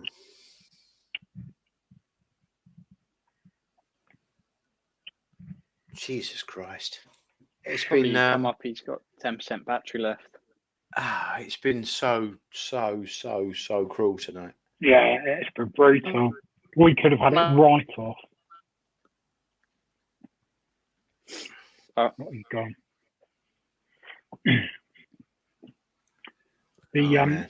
The sheer amount of cheese I've had the last few weeks last few days has reminded me of something that happened to me probably a couple of years ago. So one Sunday I was watching Arsenal play at home, and we were playing West Ham. I think we threw away a 2-goal lead to draw 2-2 or lose 3-2, something like that. And I was reaching the end of my tether last at this point, and decided to have a good drink to get over it. Basically drank everything in the house. I went through all of the beers, vodka, rum, peach schnapps, Tims, the absolute lot. Woke up Monday morning feeling very sorry for myself. Thought no more of it. About 3 weeks later, I'm at work and this package turns up. And the package looked like it had fought in both world wars and was just covered in Chinese lettering on the outside of it. What is this? Tore it open, stuffed burger press, and a little light bulb clicked on in my brain, and I thought back to that dark Sunday night. And I'd been laying on the sofa, and I'd started at 4:01, and I'd been flicking through the channels. I assume I'd either been trying to get back to BBC at the top or Babe Station, but I'd gone via the home shopping channels. So I remembered I'd watched quite intently on my way through this video for this stuffed burger press. But what I bought clearly wasn't from JML or QVC or anything, because it was just covering this like random Chinese writing. I checked my emails, no record of it. Checked my bank statement, no record of it. To this day, I've no idea what I paid or how I paid for it or where I ordered it from. So it's just this random knockoff of the burger press. But what I did find when I was going through my emails that night, from that night, was an aborted attempt to buy Steam Mop. I typed my credit card details in wrong and it hadn't gone through. Oh, Tom. Don't drink in QVC is pretty much the message I've got to you there. Oh, you can't get this on Racing Post TV, can you? Jesus Christ. No. Billy's on RPG TV with some baldy bloke. What's that about? He gets places water couldn't. He game where draft. He game where draft one, wasn't he? The old Cockney cap. The old Cockney cap on as well. Can't go wrong with the old Cockney cap, can you? Come on, Freddie. Yeah. Freddie's the angle, isn't it? The Bowl, Freddie, Ballymac Joey, Gaston Picas, Toolmaker Wild, Ballymac Ben, Jim Crack. Another very, very good race. This would be a Category 1 final in the UK for pretty much any race over any distance. To be fair, this plate race, the Michael Fortune Remolder thing, ain't far off what the Derby is it? With some of the heats. Not at all. No, there's a lot of very unlucky losers. There was some fantastic dogs in it. Yeah, proper dogs. Do we know what won that previous race? 4-5-1, 4-5-1. Emily's Jet. 5? 4. 4-5-1. You said 4-5-1. Emily's I Jet. thought 1 got up. No, I was third. When we watched the replay, I said the photo was between 4 and 1 to give me credit for that. All right. Yeah, but when we watched the replay, we changed our mind. You said 4-5-1. He said 5 has beaten 1, so you got that bit wrong. But I did get the 4 was in the photo bit right. So what was it? 4-1-5 then. 4-5-1. No, I was right I then. thought it was 4-1-5. No, I said 5 beat 1. I said 5 beat the 1. 1 should have beaten 5 by the looks of things. First time I thought he said that 5. He thought 5 had beaten 1. Yeah, that's what I'm saying. So I said the photos between 4 and 1, and I was right. But you No, weren't. what I think is Emily's Jet had won, which I had said 4 and 1. It was, and then I said Ballymac Drama should have beaten Well Met, which I think 1 beat 5. Yeah, but you were wrong. You were wrong on the freeze frame. 5 had beat 1s. You were wrong, and I was right. My vodka eyes have kicked in full time. I'm sorted now. No, I think you were right. You said you thought on the outside. You thought the outside was better, didn't you? It was 4-5-1. Yeah, 4-5-1. Yeah, never in doubt. But it was in doubt, folks. It was in doubt because when they went past the red, if without the replay, I'd have bet the red to finish third. The sick thing is, again, Mrs. PL bet 1 and saved on 5 in the shop, and fucking 4 came and claimed me. She'll be looking so for it's a sub. Bad to worse. She's going to be looking for a sub tomorrow. PL. The short heads have killed me tonight. The short heads. It's only half a leg of mince for you tomorrow. Yeah. No. If the ball Freddie wins, I might be able to get a lamb chop. Never mind, mince. Come on, Freddie, lad. Have you got a bet on here, Pierre? I thought that the ball Freddie was probably the 3rd best bet of the night. Yeah. It looks a straightforward bet, but I didn't really make it short. But given the circumstances, I will be betting him. Yeah, I agree. I think he's a good bet here. I think it's a good thing. I've got him with a double with Ballymacfin, so to top the night off. I didn't do any race after this because I didn't realise RPG TV is going to be on till 11. You should concentrate a bit more. Well, you know, it is PL. It's only the middle of the afternoon here. Actually, I've just had a success story because and I've never done this before. Not since God was a boy have I tried to have a forecast on my sports book. We can in Shelbourne, can you? Well, no, not on the exchange, but I did on the sports book. What they're doing forecasts? And I've had 3-1, 4-1 in Bobsleigh Dreams race. And all of a sudden, I found 101 English on the floor. It's always a bonus to find these things that you don't expect. Correct. So sports book were doing forecasts on the Irish. I didn't even know. I just clicked on a dog and clicked on another dog, and it came up as a forecast. Normally they go. On your Today bike. they went. Go on, Pio. All right. On your bike. We don't want that type of business off the likes of you. Yeah, but they did today, so it's. Fair play. Every cloud, PL, yes, every cloud. Of course. And the both throwing the anti-post bets. Of course, and I have been watching a lot of this lately. He who dares wins.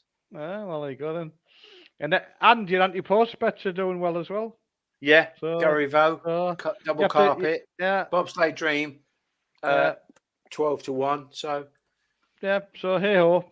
Avoid each other the next round and you'll be all right. We're still there. We're still there, Rodney. Yeah. We're still there. 9:58 off time at the next race at Shelbourne. Behind the boxes, yeah. Oh, have we bet this yet, Tom? Bold Freddy won it. I literally cannot bet. The FBI will be knocking on my door if I do. The FBI will be knocking on your door if they knew about you in the first place. Anyhow, don't know, let you in the country. It's always touch and go.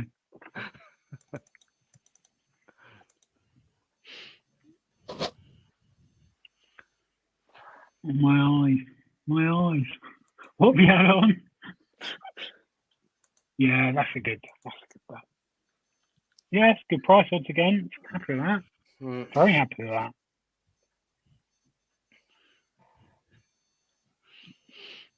Here we go then. Heat 3. The Bold Freddy. All he's got to do is start like he did last week. Good, Freddy. For Heat 3 of the Derby Plate. Here approaches. Stand by.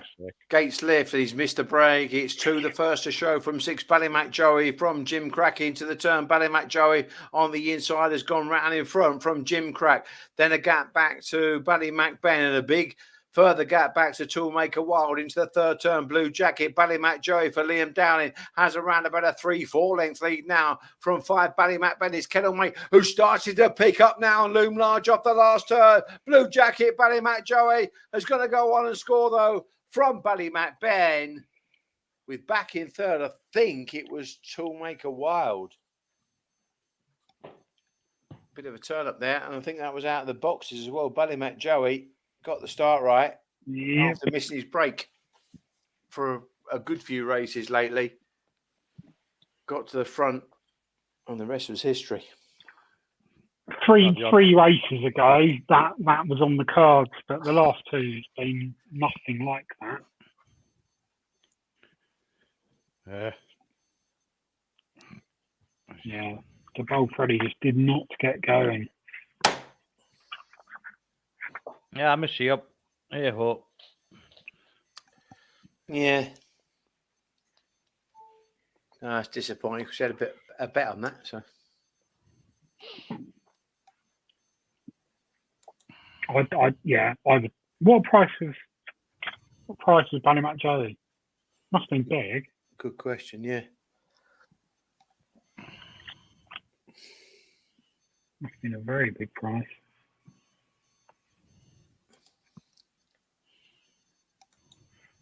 can't get that far back.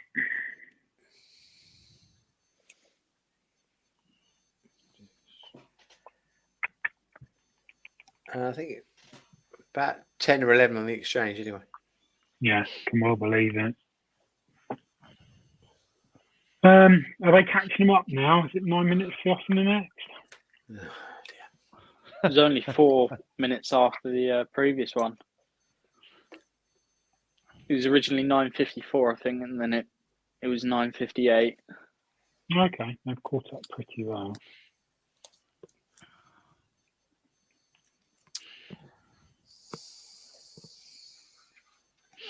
What's the visit to the good old USA for then, Tom? Is it just to let the grandparents see the boy wonder? Exactly that, yeah. Fair enough. Are they minding why you're going out on the lash and everything then? I'm just in the house. But no, that's fine. That's fine. But yeah, she's staying for a couple of weeks after, so I'm getting back, and I've got a free pass to the Irish Derby final, which I'm looking forward to. Woo! That was a bonus. Should be good. I'm not doing Friday, so it's like the cost of hotels is ridiculous in Dublin. I think I paid €200 for one night, so that'll do me. So it's just in and out job. Yeah. Billy had it right. Just like going for the night, get larped, and go to the airport. Yeah. Or go and find a club somewhere that stays open till 5 in the morning and go and get your flight. Imagine the sadness you'd feel on that flight home, though.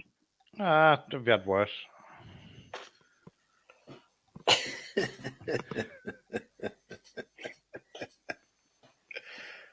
Oh dear. I'm going Tuesday, Tom, me. That's keen. You going for lunch? Go for what? Are you going to the Derby lunch? The Derby lunch? I'm a fucker's like. Man of your standing in the sport. I'm not that important. You've got somewhere to stay though, haven't you? You're not paying hotel bills, are you? No, exactly, yeah. That's a bonus, isn't it? If I went Tuesday to Tuesday, I'd be sat in the street like that. What's that film? Irish film? Is it Ian and Paul or something? Where the two poor lads who were the drug dealers both end up dying. It's a fantastic film. They're shiting in the corners in Dublin and all that, living in parks. That'd be me if I was there for a week. I think we're going to have a bit of a trot round as well. She wants to go to Cashel as well to see her powering. Jerry used to supply some really good dogs. Do you remember Nebuchadnezzar? Oh yeah. Yeah, him. The hurdler. Yeah, but he was good flat. Weird. That was a weird story. That was. There was a group of lads. They wanted to buy a dog, and you might remember him. Do you remember Dubai? Dave Shallow used to go over Romford. Well, Romford. Yeah, on a Friday. It's probably one of them things where you recognise people but don't. Kevin used to he played poker. You must remember Kevin. Anyway, they were all poker players, and they bought. They wanted to buy a dog, so Lorraine's pal Jerry, he had a pub in Cashel, a New Inn in Cashel, up the road from Graham Holland and Owen McKenna, and he used to send these. He used to breed a few himself. He used to send a few dogs over, and they bought this dog, and they renamed him.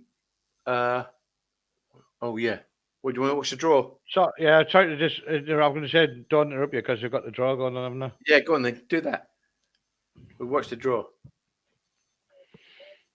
Sexy Sarah doing the draw. You can't say that. I can't say that. I do apologise. Big knocker Sarah doing the draw. Oh no. Come on. Can't even see it now. Do we need volume? I can. Well, if it's. Do you want me to turn mine on?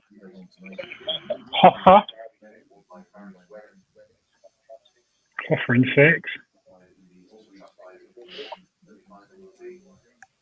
Born Warrior.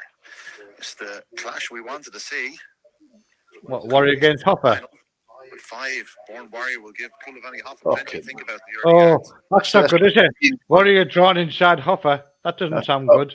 No. I think they'd have been happy the other way around. Semi-finalists last year beating a length for place in the final. Now we move on to the inside seeds. There are 7 of them, so 2 trap ones. I'd have thought that you thought they'd start the railers first, wouldn't you? But I suppose it is Ireland.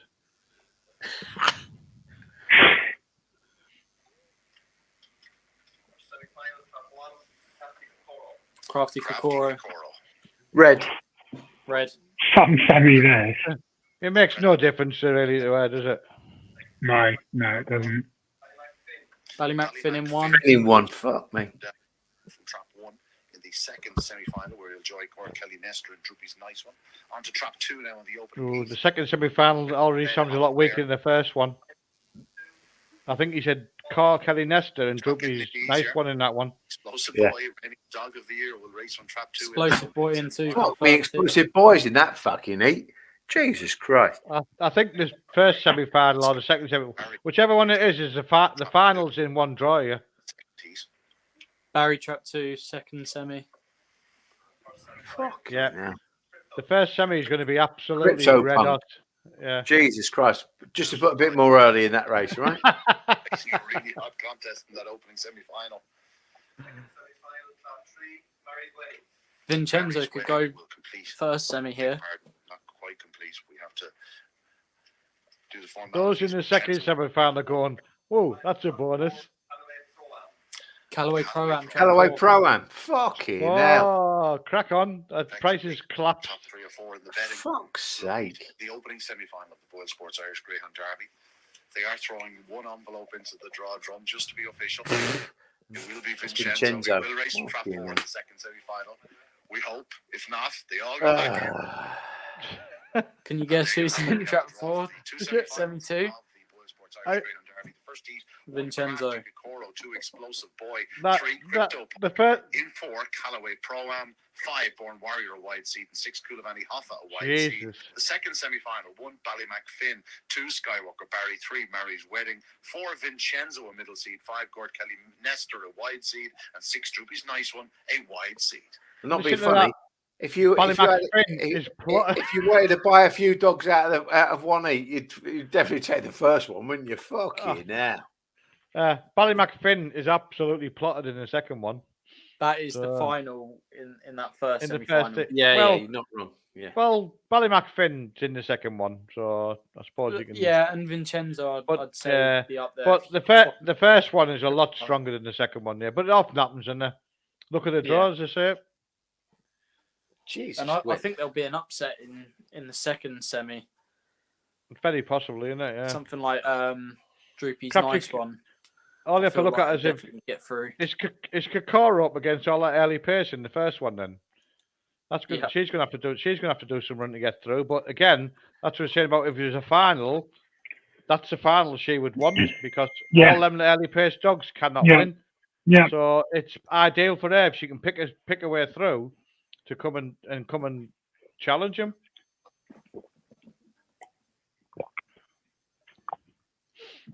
Wonderful competition, like I say.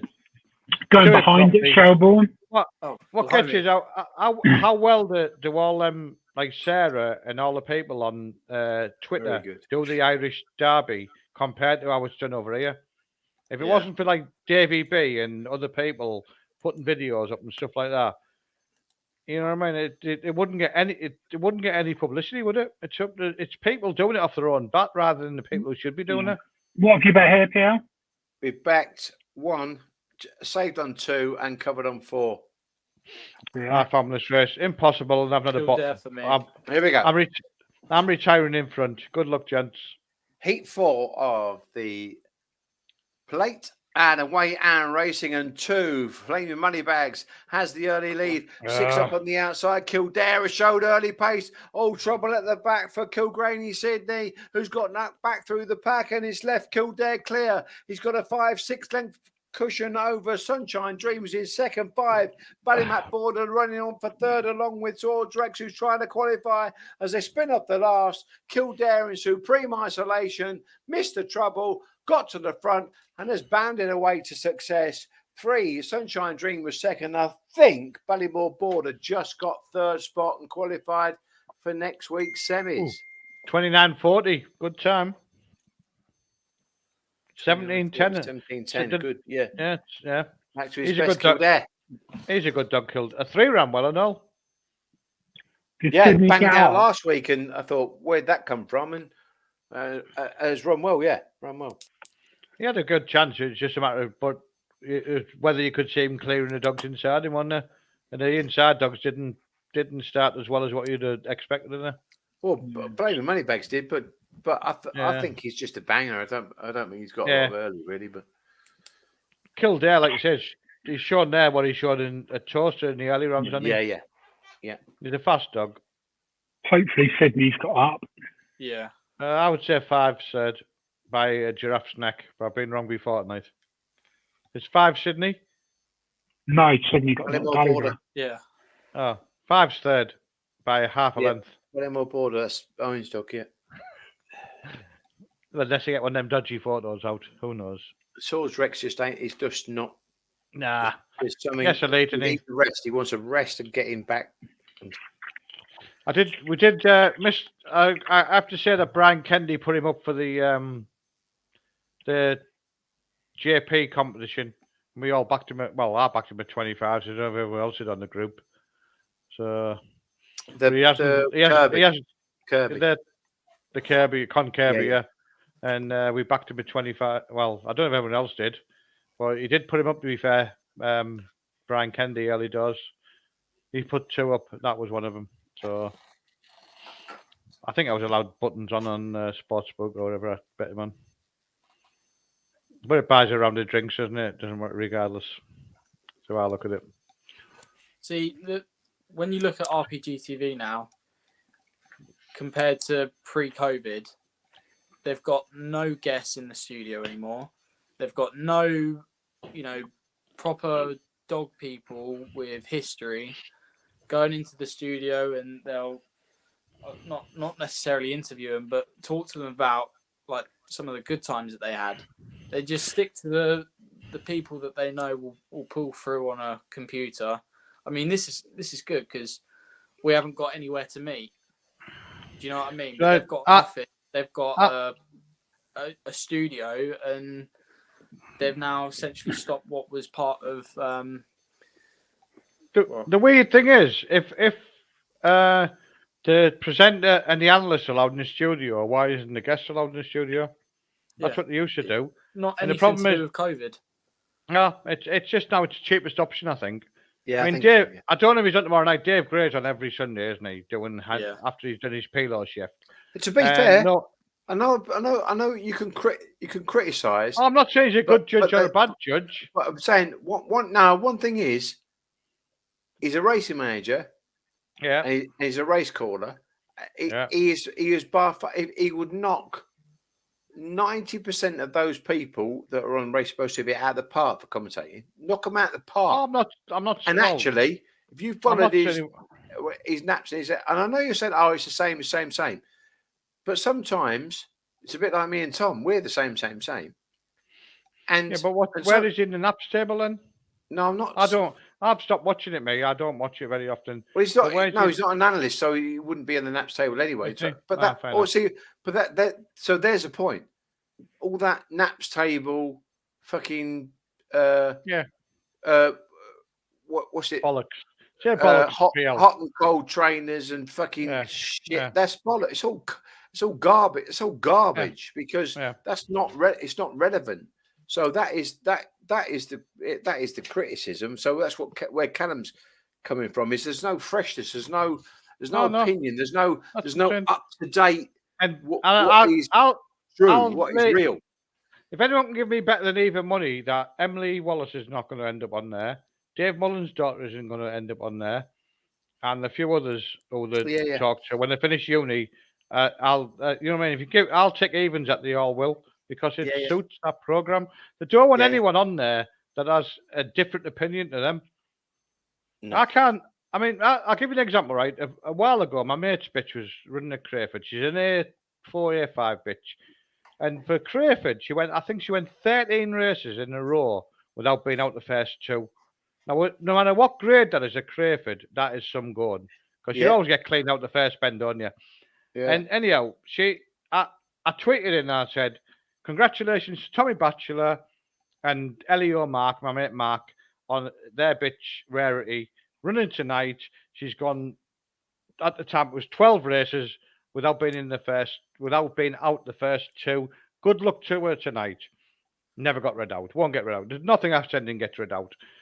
So I sent it to him as a tweet and said, send it in. And so he sent it in as an email and it was read out straight away. Word for word.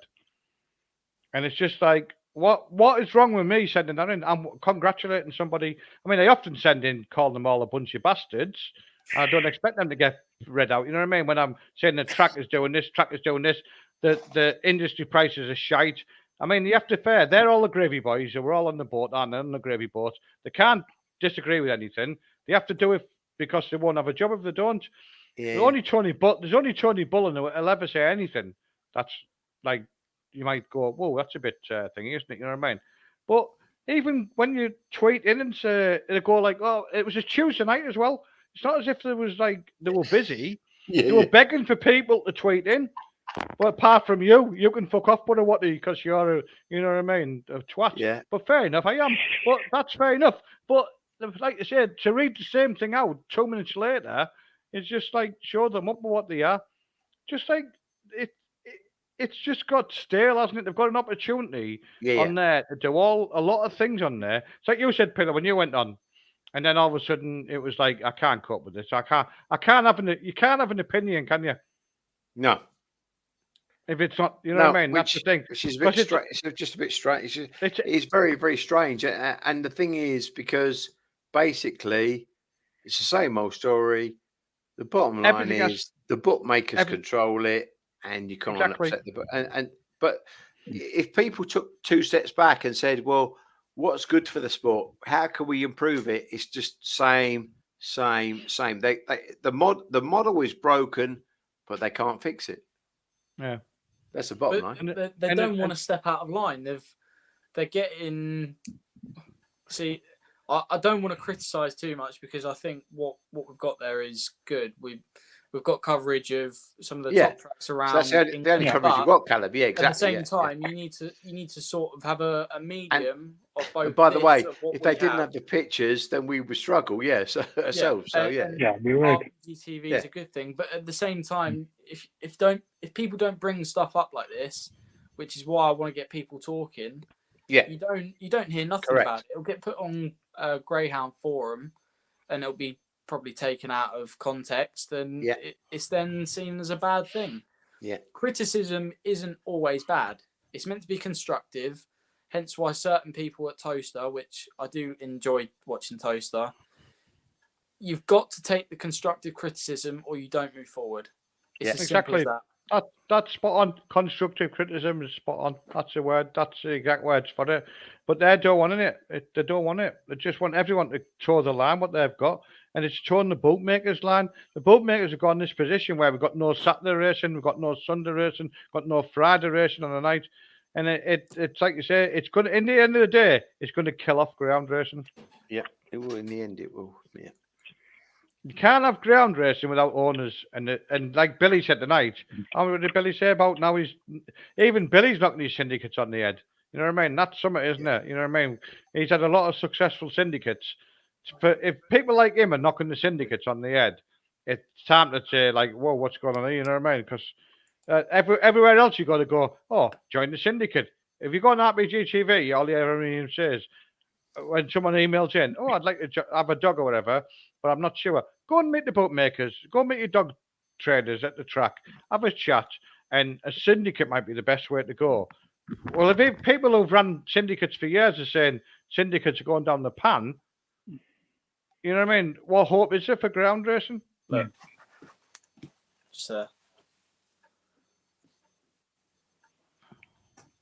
yeah, you're on screen now, but Yeah, that's. Hello. Sorry, my dad Kelly's just popped in. No. Never mind. He thought he could recognise your voice, Paul. What's your surname? Me? Yeah. Watmore. Watmore. Do you know Paul Watmore? Kelly Mullins.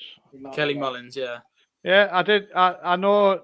He probably recognised my ex Barbara's voice better, like, you know what I mean? Because we did speak to him when he used to be at Romford. He had open race at Romford. Yeah. Remember? He won't remember. No, It's too long ago, isn't it? You've probably got a bit senile like me. I'm what? Don't worry about it. Clocking out. Well, He didn't have a lot. He didn't have a lot of runners, but the runners were always decent. What he had. Yeah, that's nice. Said thank you.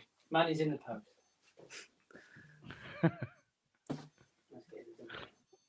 Right, what's the next that show? What do we think? Is that a good thing? What's that? What, Ed? He has to go. He has to go bingo, because if he misses it a length, and if Mustang Jet goes bingo, Mustang Jet will go rails first bend. Yep. I'm not having a bet. I'm retiring in front and drinking vodka. Yeah, that is the danger of Mustang Jet, trapping out and turning left across head, and I think that's a very realistic proposition. Without a doubt. And Ed hasn't been coming away, has he? He's just been pacing up. But yeah, Jet hasn't gone bingo either, like. But if Jet goes bingo, he will chop Ed off. I'm sure he will. Yeah, agreed. No bet for me. Sorry about that. That's all right. I think Bocco's Crystal's got a decent pitch on the inside of Ed if there's a little bit of trouble there. Mustang Jet was never going to be on the inside of Ed. Let's face it, Ed enjoys his trips from Trap 5. But I was very impressed with Bocco's Crystal during the Derby. And if I'd seen her form like what she'd been doing, I probably would have backed her anti-post.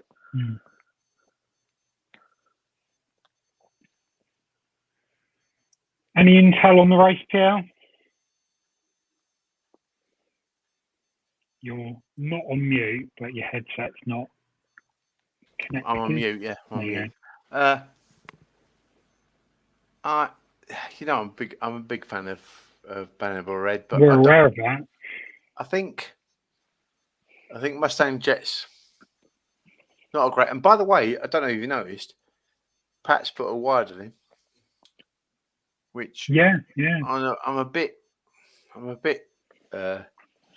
perplexed, if you like, because out of 4 last week, he actually moved in a little bit.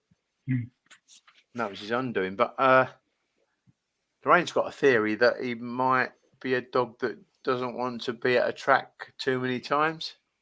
So he might want switching about. Might benefit from a fresh run at a different place. Like even with the Derby, where I don't know, just he's just one of the fastest dogs I've ever seen in my life, and his Achilles heel is his start, and he just doesn't seem to. He puts himself on the back foot quite a lot. But if he got any kind of break here, he'd win. I'm big on makeups, as you know, and lines and stuff like that. And I would be worried about Mustang Jet cracking out, beating him out of the boxes and cutting across him. That's what I think that's we were just saying exactly that. Happen. Anyway, we're ready. Yeah, 5-dog race, track 1 vacant. Hot favourite, track 5, Bannable Red. There is only one Bannable Red. It's called Christie in the kennel. Hair approaches. And away I'm racing, and he started well tonight. Bannable Red into the turn, shows early zip, and will lead into the bend just in front of 3. Bocco's Crystal, who's matching him now down the far side. But Bannable Red goes on and edges into the third turn with a length lead from Bocco's Crystal. In behind these, then comes Mustang Jet. They're well clear of the chasing pack, headed by Kilcolm Juice. And as they come off the last bend, it is 5 Bannable Red who races away in the closing stages. races and wins quite handsomely from Bocco's Crystal in second spot. Yeah, he had to work for that. That's good run. Yeah.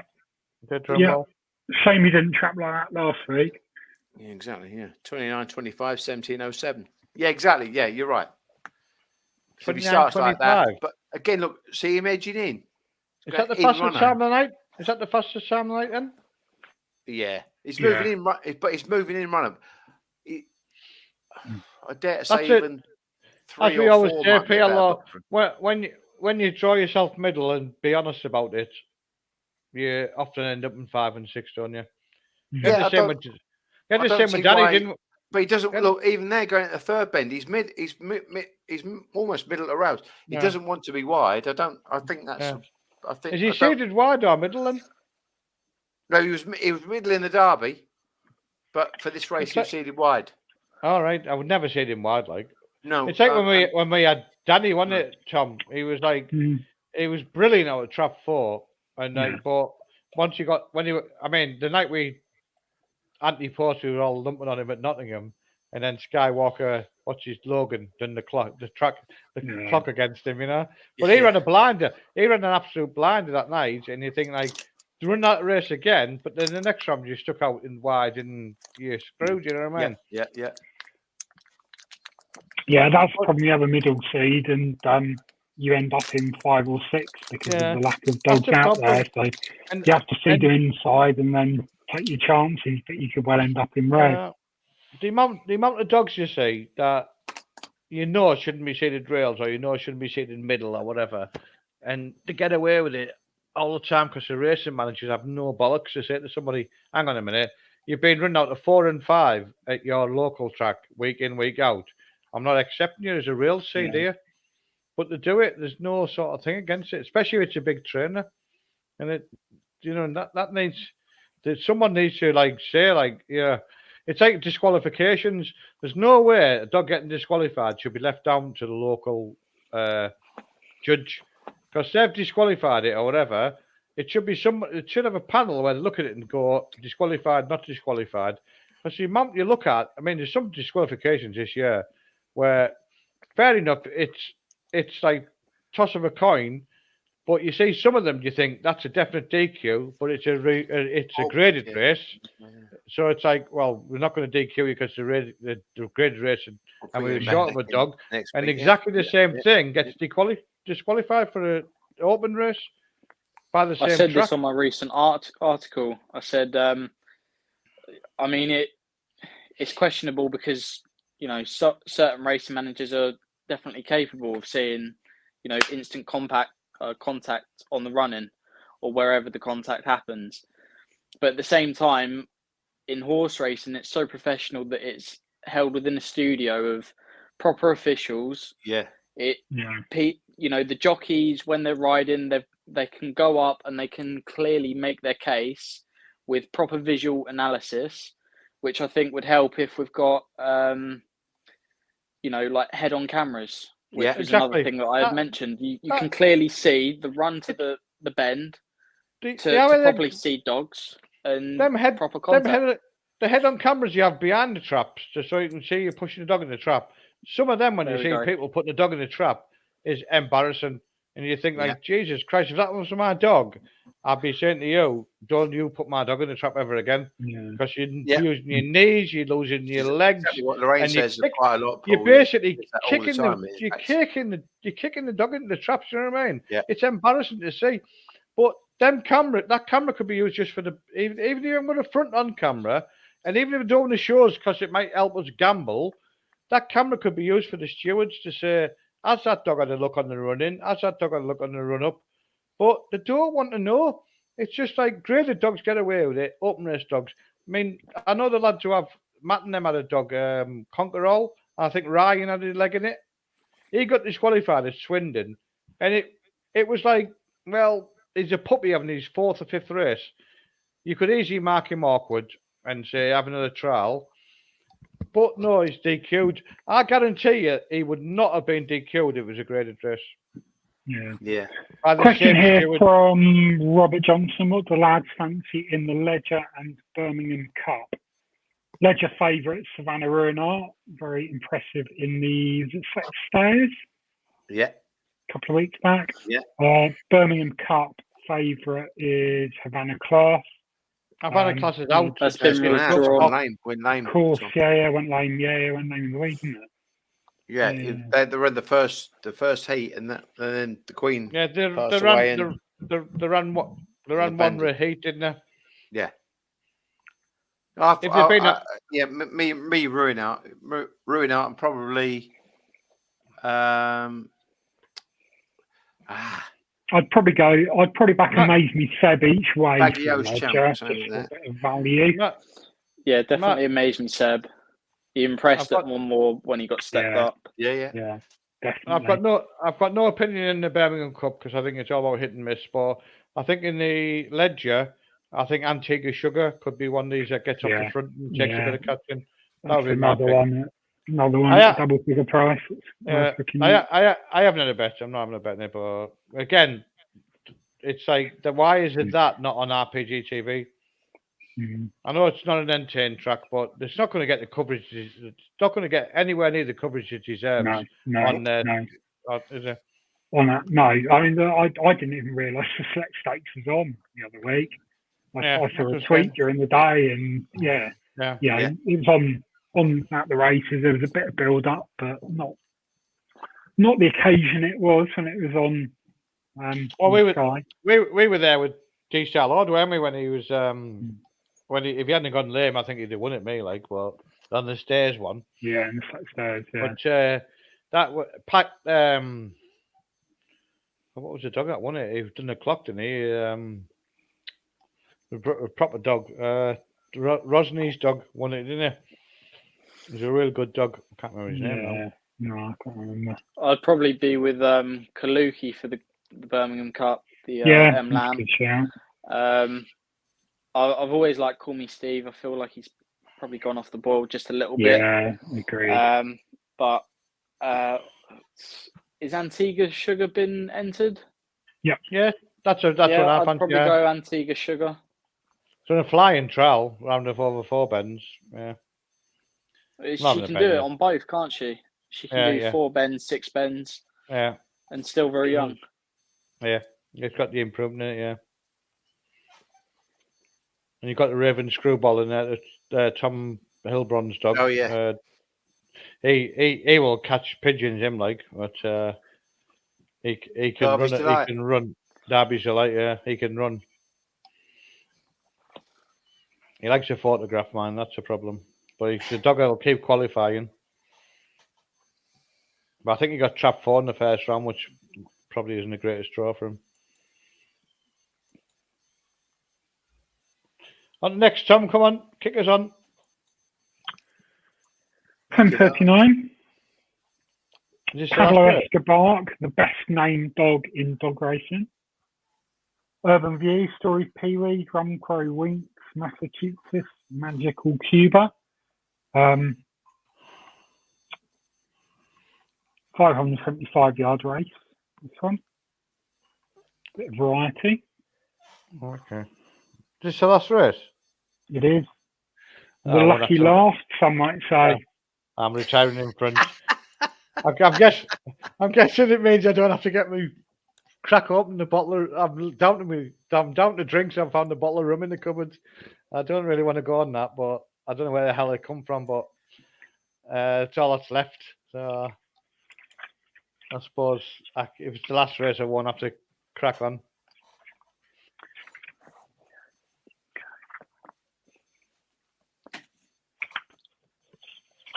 Dad asked if you know somebody called Pete Phillips, Paul. Pete Phillips? Hey. Well, Barawati. I'll use usernames next time. Well, either of you, if you know Pete Phillips, Dad wanted to know. No, apparently he's a Sunderland boy. Works on the rail. No, I don't go. They've got dogs there. I don't go there very often, to be honest with you. That's like I said, you can't go because if your dog's running on an afternoon, you have to take half a day off work. And if you're going on a night at the moment, you have to go on a sponsored fucking drive home, run via Carlisle or something to get home. So Saturday, Friday, Saturday run racing. Crack on. That's what I say. I think we've got Come on, Magical Teller. Cuba, and sorry to interrupt, Watty. Crack on. Don't worry. I think Magical Cuba was in this race. I'm only ranting, So, and I've almost run out of vodka now. third. My half bottle of vodka is about to go as well now. So it's been emotional. The alarm will go off at 8:15, and I'll be like, "Oh Christ!" But I'll be at the kennels tomorrow. I'm relatively confident Magical Cuba's in trap 5 in this race. I thought it was trap 6. It's got trap 6 on the telly. Because I've got Magical Cuba written down as one of my picks for this race. He is in trap 6. I put T6. In the video we're watching here, he's in 5. If he Oh, finishes right, fair 4th, enough. he's in 5. Tom's switching allegiances here. That exciting day of being with the old. How come Americans are doing pageantry then and all that sort of crap? There's nothing to do with them, is it? Well, no, our history's only 300 years old. I was going to say, did you call them a bunch of wankers then when you were there, or did you just crack on and let it go? We just, yeah. They, I think they all thought I was putting on the British accent. How much was a bottle there then today? Or did you not? £6, okay. $6.50 for an American pint, which is 2/3 of a pint. So you round it up. So a pint isn't even a pint? No, an American pint is 2/3 of a British pint. Christ, that's not right. What about the percentage though? Because they seem to get They are pretty stronger. quickly. They are stronger. Yeah. I don't have the constitution we do, Callum. We're not seasoned like we are. Well, no, after when was it? Because they had a ban on all alcohol, didn't they? Prohibition. Yeah. That's the one. You got I'm the done. words. My half a bottle of Grey Goose has gone. Sad times. My 3 bottles of 660 Moretti have gone. I'm going to have to go on. After I go off air, I might have to have a few rums. Christ almighty, what a sad time. Celebrate winning. Get ready for Doncaster and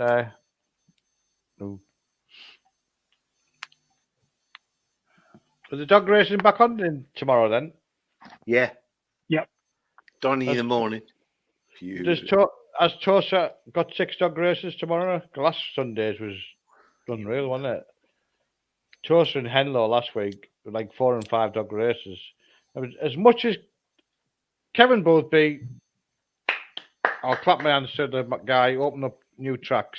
But he can't keep going on about we've got enough trainers and enough dogs. Because obviously, if you're running 4 and 5 dog races at Henlow, Toaster, you haven't got enough dogs, have you? No. No, sir. What happened to your commentary job then, PL? Or can we not talk about that? No, the race manager wanted to do it rather than me. So. No, fair enough. Is that because your exes? Surplus. Is that because your ex? To require. Is that because your exes then? For getting the best. Is that because your exes for getting the best? Don't know. I wasn't going to charge him anything. It was a Nishman's. All right, fair enough. Nishman's. Behind the boxes at Shelbourne. You having a bet, Pierre? I actually think that Stories P will go close. Yeah, agreed. It's a big price of 7 points, 6, isn't he? Because he does stay, and in this sort of level, he could possibly go around Andy as well. Yep. I missed the place. What about for the Americans as well? Should we do Massachusetts? Sorry, Tom. I meant There's a song there somewhere, isn't it? For a place. Crack on, lads. The state of Massachusetts. Here we go. 575 round of proceedings. And away and racing, and a good start from Magical Cuba up on the outside to lead into the turn. Ahead of 2 up on the inside, which is Urban View, and trying to make ground then is Pablo Escobar and Storage Peewee. But down the far side, Magical Cooper is away and gone for Pat Guilford, has an 8-length lead. Over 2, 1 and 3 are battling out for the minor medals. This is all over, bar the fighting. It's now Magical Cooper going well clear. Magical Cooper wins it. Tight for second between Urban View, Pablo Escobar, and Storage Peewee maybe back in fourth. Can I ask you a question? Why isn't that distance used every week? Don't know. What? Probably because there's dogs that don't suit that certain distance. There might be ones that are middle run to the bend. There's but they must have enough dogs 5. in Ireland. They must have enough dogs in Ireland that can run that distance. You know what I mean? That is a proper race, isn't it? You know, there's a bend. Yeah. Yeah. You know it's what like I mean? a 5-on-5 at Hove. Exactly. That's places we've got. Which you don't like using because basically, when they brought that 480 in a Hove, it was just for the bookies, wasn't it? It was for the bags because it was a 5-on-5 was stretching the dogs too much for the regular runs. It was the 480s was for the bags for the bookies. I'd like to see him use the 740 at Hove for a bit of a further staying distance. Well, good luck with that. You don't have it. Do you see any more graded races at over 6 pence a hoof? I mean, there's a few. You probably get one. You know, for your bags meetings, you get like maybe one a meeting. Saturday evenings, Jason Heath has about 3 in each race, and that's probably about 2 S3s and an S1. A while ago, I mean, I don't watch Thursday nights because it's 1-1 Hove and I've got no opinion there. But there was a few regular 695 races, but it was after you, after me sort of thing. You know what I mean? A lot of dogs that don't say the distance running them, so that's possibly why he's knocked him on the head. I think the jock has ruined Hove. To be fair to you, he's brought the handicap racing. Well, that's the next thing. Well, handicap racing. I love handicap racing. I was brought up in handicap racing. I've got no issue with it if you do it properly. But I just think he's took over Hove, and now he's at sort of overlooking Romford, and basically he's just ruined both of them for me. Like, I mean, I don't know. I might be wrong. But hey ho, that's you know what I mean. That's why there's no tracks in Scotland anymore. We can't really advertise our sport though based on consistent sprints. Like you'll see certain meetings have D4s right throughout the card with at least 6 of them. Yeah, you got to have some variety, otherwise there's absolutely nothing to go off of. You've got Harlow. How many sprints does Harlow have? How many sprints does Toaster have? How many? Do you know what I mean? It's the other week there was. I think that someone said there was 15 of the races was sprints. Yeah. And it's like Doncaster and Toaster. Yeah, rip my nudges off. You know what I mean? I'll just forget about all that whatsoever. I mean, I don't mind a sprint with decent dogs, but it's just like Christ Almighty. This is a sort of like to go against a 4-day-old thing, isn't it? There are. Yeah, I mean, I'm the same as you. I don't mind sprints. I don't mind sprints at all. But what I'm seeing is 4-bent dogs over sprints, and I don't mind them even if they're coming back from injury. But they're staying there. They're just staying. They're staying in sprints, and yet they used to be 4-bend dogs. And you think, Jesus, that's not really right. And it's because they can run them 4 days, 4 days, 4 days, 4 days, isn't it? Exactly, 100%. Yeah, no dangers. Right, I've got to get off. Let's call it a night. Thank you very much. Cheers for everyone who's joined in on the chat and watched, etc., etc. Big semi-final coming up next week. Yeah. Cheers, Watty. Cheers, Callum. Tom, when you're back. Night, guys. When you're back, Tom. Cheers. After next week, I'll speak to you about it. Okay. Cheers, guys. Bye. Cheers. Cheers, lads, for having me on.